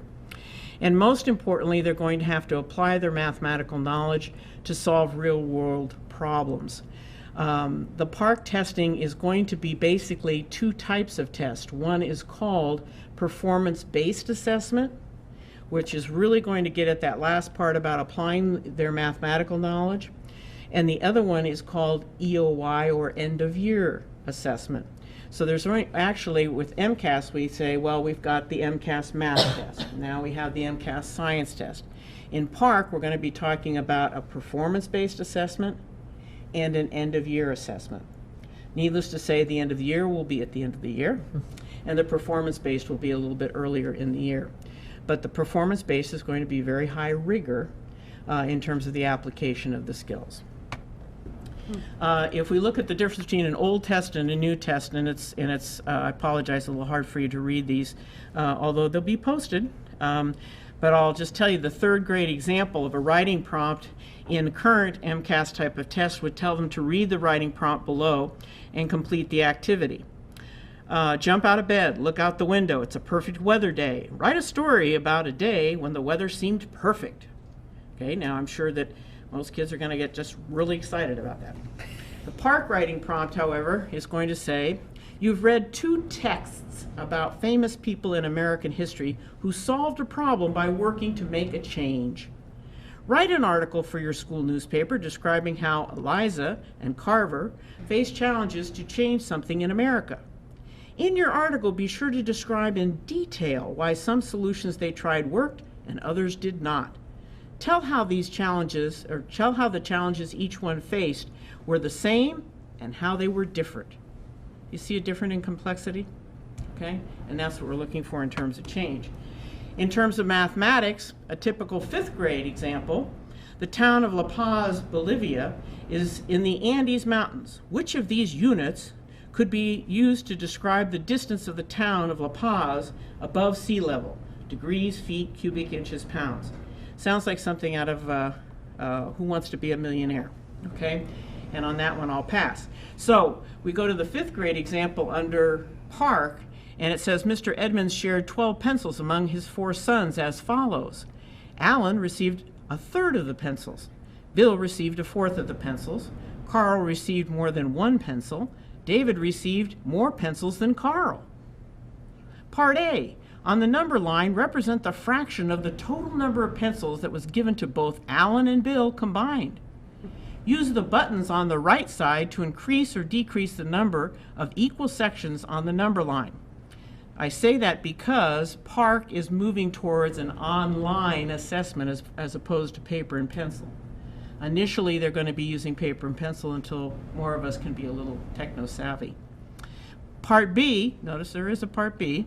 What fraction of the total number of pencils did Carl and David each receive? Justify your answer. Again, level of complexity. And because of the hour, I'm not going to make you do the math problem. Last thing I want you to know about these is they are developed by teachers. So there are thousands of teachers across the many states that are involved in working with Park that have been working to ensure that these questions yield the meaningful information that the standards are going for. Each item is going to be reviewed at least 30 by 30 experts before that particular question is accepted for use. And at the same time, teachers and students and parents will get the data back much more quickly. Right now, for example, we give the MCAS in the spring, and many of you are aware that we don't get the final, no longer embargoed information until probably October. And by then, it's the teachers that had them the previous year, they're gone, it's a new set of teachers. So by getting the information a little bit earlier, it's going to allow us to set up curricular advances, schedule students accordingly. All that will be extremely helpful. So that's the nuts and bolts about Park in general. Again, as I said, there is more information on that website in regard to that. What I want to do now is just give you a little bit of the inside scoop about what does this all mean to Easthampton. So Park, in part of its readiness, is doing a field test coming up this spring. So across the Commonwealth, they have notified us, I take that back, they have invited us, okay, and told us that we have the experience and the pleasure of being included in this field test. And so each school has been notified of exactly what it is that they are going to be field testing. As I mentioned to you before, there's performance-based and end-of-the-year testing in English language arts and in mathematics. So basically, for Easthampton, field testing, we are going to be field testing in grade 5, mathematics performance-based assessment. Now, again, we're not field testing in all 5th grade classes. They didn't want us to do it with all the 5th grade classes. They wanted us to just pick, I think they told us in the middle school they wanted 2 classes, in the high school they wanted 3. So what they did is they gave us, this is run, by the way, Park the testing is underwritten by Pearson. Some of you may be familiar with as a company. And Pearson provided something that we fondly in the group that's associate superintendents working on this, call it the randomizer. And so we had to put into the randomizer, I felt like I was going gambling, we had to put in the names of the 5th grade teachers and press a button, and it popped up what 2 classes would be actually taking this field test. We have 2 classes that we'll be taking in 5th grade, the mathematics performance-based assessment. In grade 6, We have students, 2 classes again that will be selected that will be doing the performance-based assessment in math, and also they will also be doing the end of the year. Okay, now I might add that these students are also taking MCAS. Okay? And then in 7th grade, we have 2 classes that will be taking the mathematics end of the year assessment. Notice that we were given the privilege of doing just mathematics and no English language arts. Okay? In grade 9, however, we were offered the opportunity to have 3 classes take the English language arts end of year assessment. And also 3 classes of our high school geometry will take the end of the year assessment. So the only performance base we're doing right now is going to be in grade 5 and grade 6. Now the advantage for us in this is that it's going to give us, and certainly the students that participate, an opportunity to get a bird's eye view of what these tests might start to look like. And we intend to have conversations with the students, very casual conversations with them afterwards about their experiences and how they felt about this. There are other schools in the area that have been asked to take these tests online. And again, as I said, the intent is eventually this will be all online, but that's going to mean some real tremendous increase in our hardware across the district in order to have students.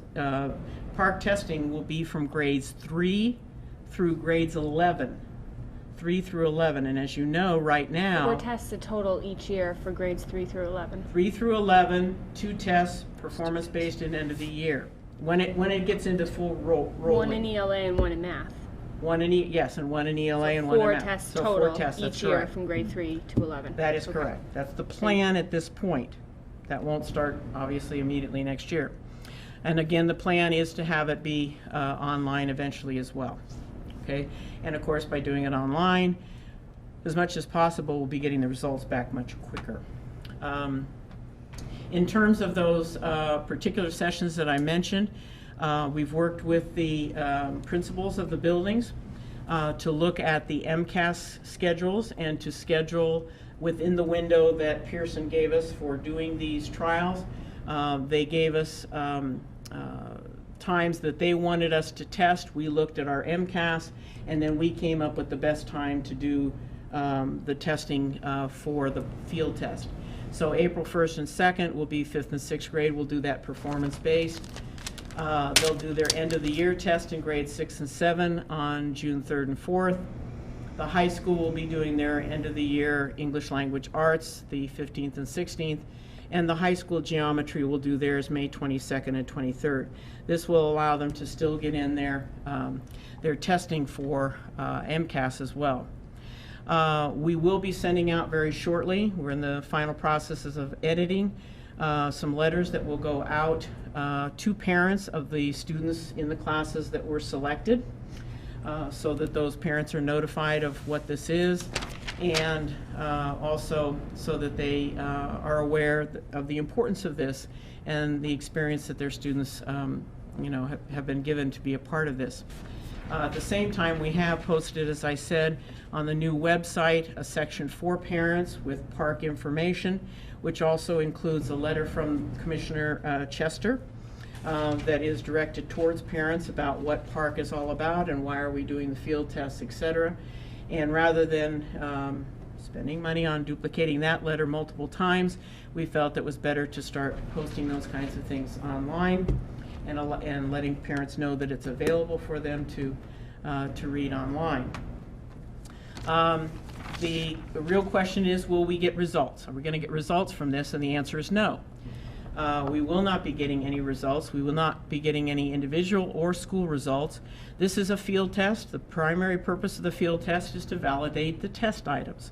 So no student or school data will be provided. Students who participate will, however, get the experience of the new items in preparation for park beginning in 14-15. To what degree they'll be ready to start in 14-15, we're still waiting to hear that shake out a little bit. But again, this is part of the process, which makes sense for any standardized test to go through a validating process. What about MCAS? Again, students are still going to be taking the regular scheduled MCAS tests. For 5th grade, that'll be in March. For ELA and math and science in May. For the 6th grade, they'll be taking their regular testing in March and May as well, ELA and math. 7th grade, same thing. And again, the 10th grade will get their ELA and mathematics again in regularly scheduled time. 9th graders, as you know, currently don't get tested. So even though they're doing a park field test, they will take no MCAS. MCAS in the high school is only 10th graders. And of course, we again will be receiving the MCAS results for individual students, and that'll be available to parents in the fall, as it has been historically. If you want more information, there is general park information at parkonline.org. Information on the field test is parkonline.org field test. So you'll find that on that same website. Information for parents, grade specific, that was developed by the PTA, is available on our website again at Parent Information, Park Resources. And of course, as always, folks are certainly welcome to contact me here at Central Office or through the superintendent to me, because these are the kinds of things that you have me here to do. And I will say I want to give great credit to the National Parent Teachers Association. What they have done is they've put together these really wonderful guides. Let me see if I can close this one. They're very short, Parent's Guide to Success. This one happens to be kindergarten, and the guide gives a little bit of overview, tells you about English language arts, kind of a sample of what your child would be working on. Remember, these standards begin in kindergarten, okay? Now, you're not going to see that there's anything about the tests at kindergarten, because obviously a little young to be testing them in kindergarten. But if we look quickly at the one for the high school, we can see that in that particular one, it's going to, getting used to a new computer, it's going to go through as well, and it's going to tell you what the guide includes.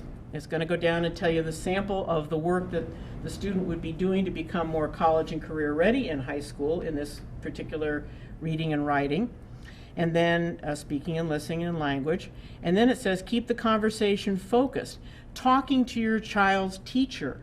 So it tells you as a parent, when you come to those parent conferences or you go to an open house, what kind of conversation could you have with your teacher?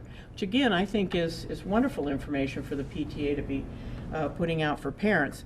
In addition, it goes on and gives more information about appropriate courses to take and information that parents might want to be aware of. So again, I strongly encourage people to take a look at these guides. We've posted them from kindergarten all the way through to the high school ELA and high school math.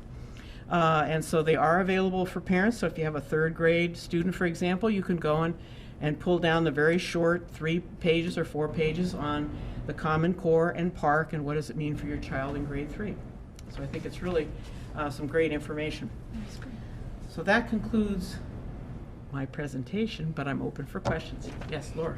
First of all, Shirley, you're amazing. You're a rock star. Once again, take this enormous thing and you're very good at this, so I appreciate that. Thank you. The second note I want is that I had like 17 questions that I would write as you were presenting, and they're almost all checked off because as you present, you answer the questions one would have asked, except for a couple.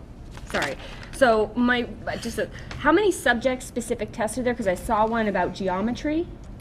Are there several of those? The geometry is the math one that they would be giving at the high school level.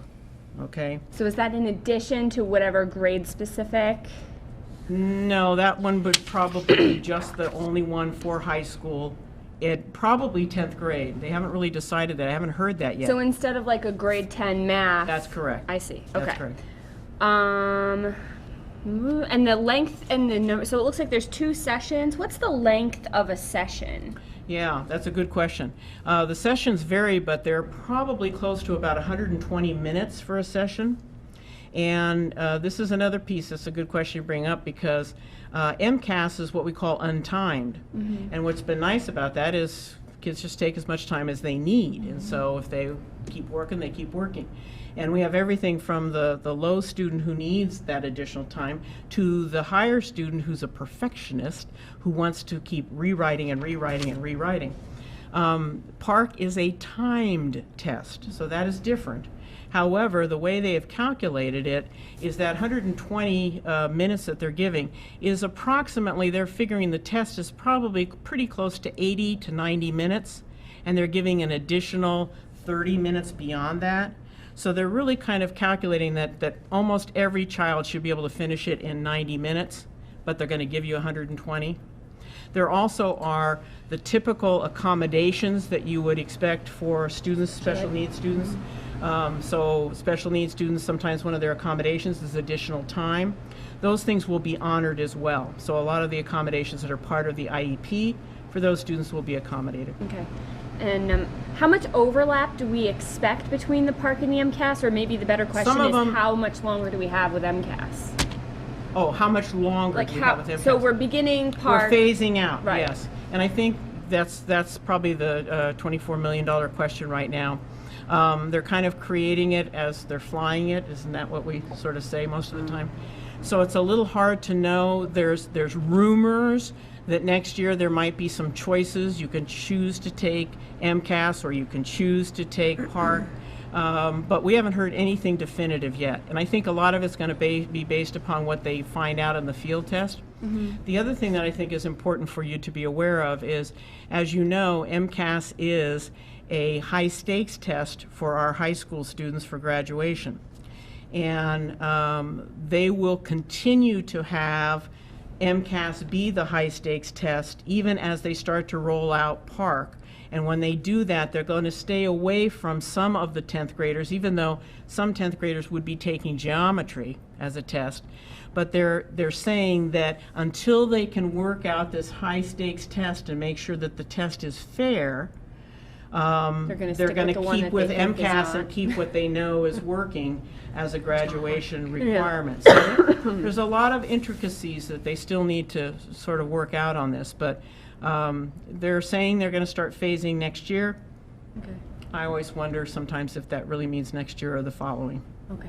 Last question, Okay. and this is to you and Nancy jointly, just maybe a suggestion that popped into my mind. When you were talking about sending this letter to the parents, we know we've identified the students that are going to be tested in this field test. Right. It might be interesting for us just to get information if we were to host maybe an informal forum where we could invite those parents of the subject students to come before in May and or before or after the test, or maybe both. You know, we're going to let you know how it's going to be, and then we'd love to hear from you afterwards. How was your child when they came home? Very informal, very, just an opportunity for them, and maybe it would be. I am at the will of the superintendent. And I of the school committee. Certainly something we could discuss at our leadership team and the logistics of that. One of the things that I think is another advantage to us of participating in this, because as Shirley said, it was an invitation, is that we will get a sense of what these tests are going to be like. Our teachers will get a sense of what the tests are going to be like, and our students will get a sense of what the tests will be like. So at least we'll have some idea before we actually take the tests account. So. How many communities, Shirley, are participating? Well, have that's been the invited. Yeah, that's the interesting thing that they said. We're inviting certain communities or whatever. Then every meeting I went to, I said, "Were you invited?" Yeah, were you invited? Yeah. So I don't think that there really were very many communities that didn't get invited. However, I was just at a kind of a PLC for Job Alike PLC that I go to today down at Lower Pioneer Valley, and in talking to the assistant superintendents in that group. There were many districts, now they're larger districts like Agawam or Longmeadow, that are doing field tests in grades 3 and 4 and many more subjects and grades and a lot more performance-based than we were. So, everybody, I think they did it a little bit on scale, but I have yet to run into anybody who wasn't invited. Oh, that's good. Yeah. Any other questions for Shirley? Thank you, Shirley. Thank you very much. We all have a better idea of what we're getting ourselves into next. That's right.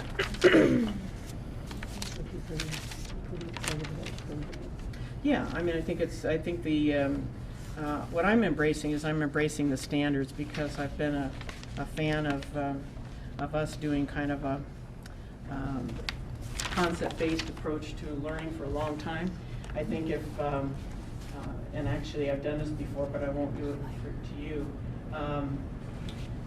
where we've actually given like similar parts of a test, a 10th grade final exam, to school committee members. And how many of us remember a lot of that inert factual information? And we really don't. And even sometimes asking people to do just basic fraction problems can be a challenge. So we want to make sure that the kind of information that students are walking away from high school, certainly, is the information that they need for life, and not information that in today's society they can go to a computer or somewhere else to ascertain.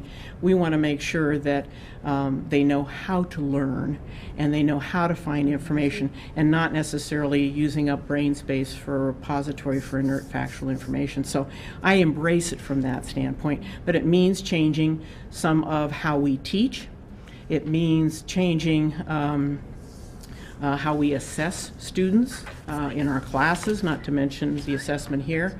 And, not that I'm piling on with Mr. Sealander, but it's also going to mean that some of the resources and materials that we're using in the schools may not be appropriate for the kind of learning that we're talking about doing. So, it's going to have some kind of a domino effect down the road with that as well. Yes, exactly. Exactly. Thank you. You're welcome. Thank you very much. Okay. So the next piece on my report is the mid-cycle progress report that I gave the school committee this evening. We had a workshop, evaluation workshop, or mid-cycle actually review workshop, so that I just briefly went over the educator evaluation system and how the superintendent's evaluation is structured in that system, and gave the school committee members an overview of my goals and where we are in terms of progress on those goals. And so I think maybe I will turn it over to you, school committee members, to have a discussion or ask questions on that. And I have just misplaced goal A. I've somehow misplaced that. Can I borrow goal A from you? Right there. Oh, okay, thank you very much. Okay, so we have various topics that are the goals for this year for our superintendent. And the first one is professional practice goal A, and it's on school visits. And we had some discussion about this as a group, and we looked at all that Nancy has done year to date and all of her supporting documentation. And I believe our conclusion was that she is on target for the year. Is there any discussion at this point on that particular goal? Would anyone like to make any comments or observations? I'm just glad that she's been able to get out there so frequently to each of the schools. So I think that means a lot when the superintendent is able to be in the actual buildings. So that's great. And I do enjoy those visits. Very impressive. Okay, and then our next goal was student learning, a student learning goal, and it was about closing the achievement gap. And once again, we reviewed all of her progress year to date and her supporting documentation for all that she has done. And we feel as though she's on target with that goal as well. Feeling good about that? Any comments? Okay. I think even ahead, I think it's nice to highlight a positive maybe in each one. So it's very encouraging and inspiring to find out the energy behind and the investment in in the buildings, especially the high school, for the data teams and what they're doing with that and how they're putting that to work. And I commend you on facilitating that, getting that going. Well, we're excited about it, and it's really the teachers in all of our buildings, but the high school had gotten this idea, and they got energy around it and ownership by the teachers, and so we're really pretty excited about what's happening, and we're looking forward to seeing what the results are at the end of the year. It's phenomenal. And goal C was district improvement goal on data analysis, using data district-wide to make informed decisions about targeted interventions to improve student learning.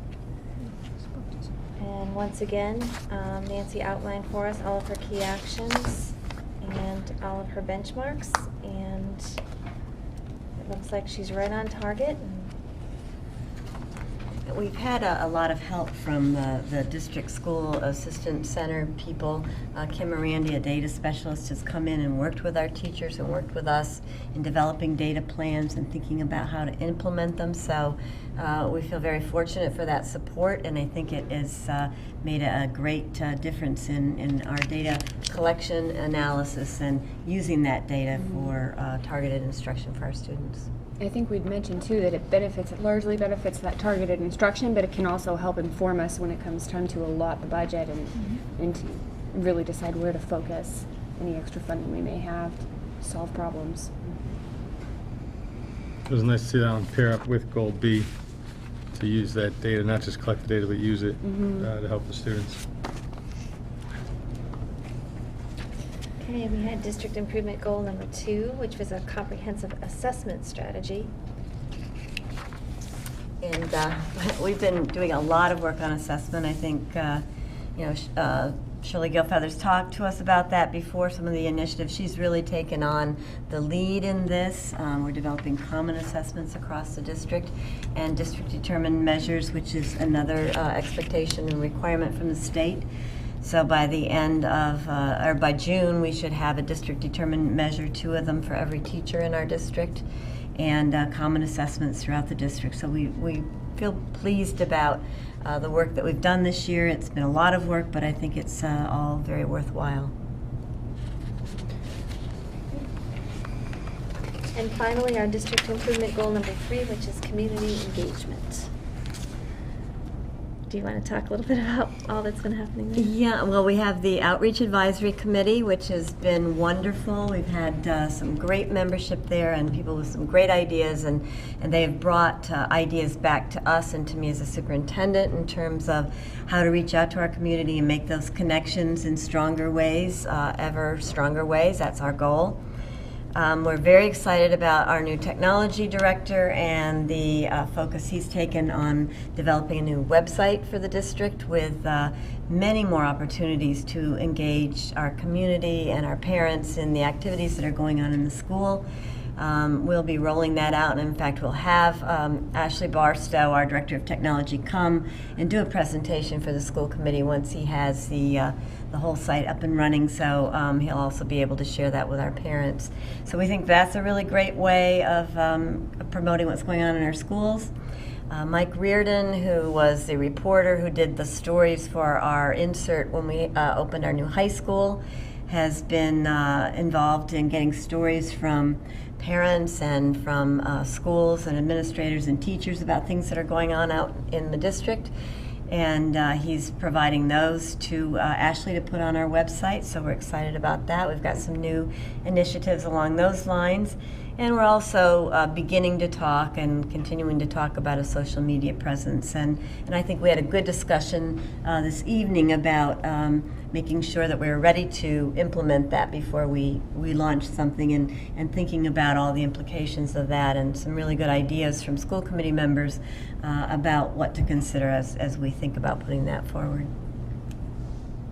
I think it's nice how everything helps the district, but this one specifically kind of, rather than just improving the district, it also kind of helps us bring into alignment what's been, you know, something of a perception of how things are going, more in alignment with the reality of how things are going and all the positive things, while we're increasing them all the time, that there's so much already going on that's really wonderful and should be celebrated.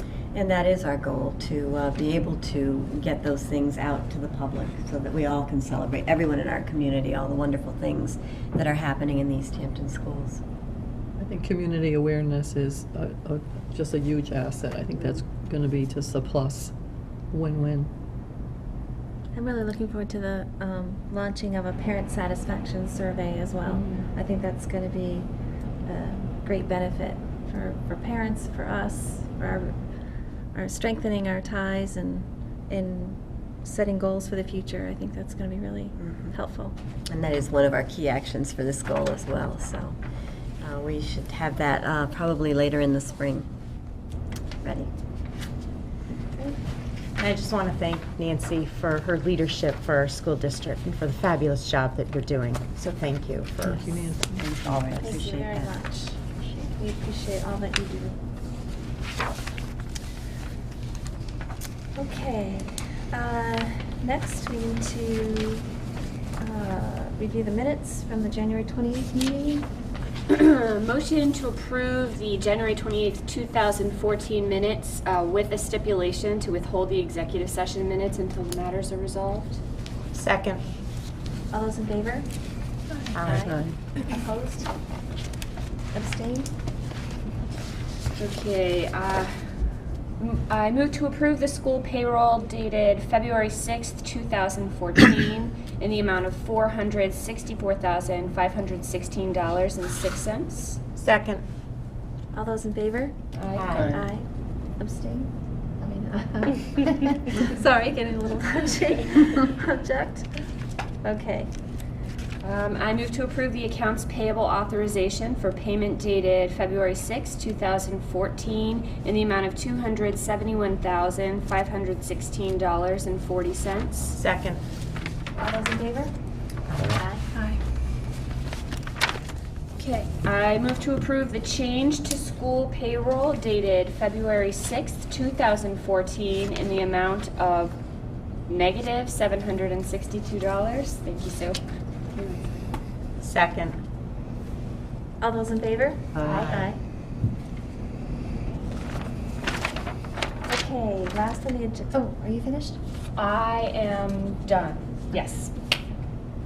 Last on the agenda is we have an out-of-state field trip request for Whitebrook Middle School. They'd like to go to Howe, New York, to go to Howe Caverns. Motion to approve the out-of-state field trip request for Whitebrook Middle School to Howe Caverns. Second. All those in favor? Aye. Aye. Opposed? Motion to adjourn. Second. All those in favor? Aye. Motion passes. Thank you very much.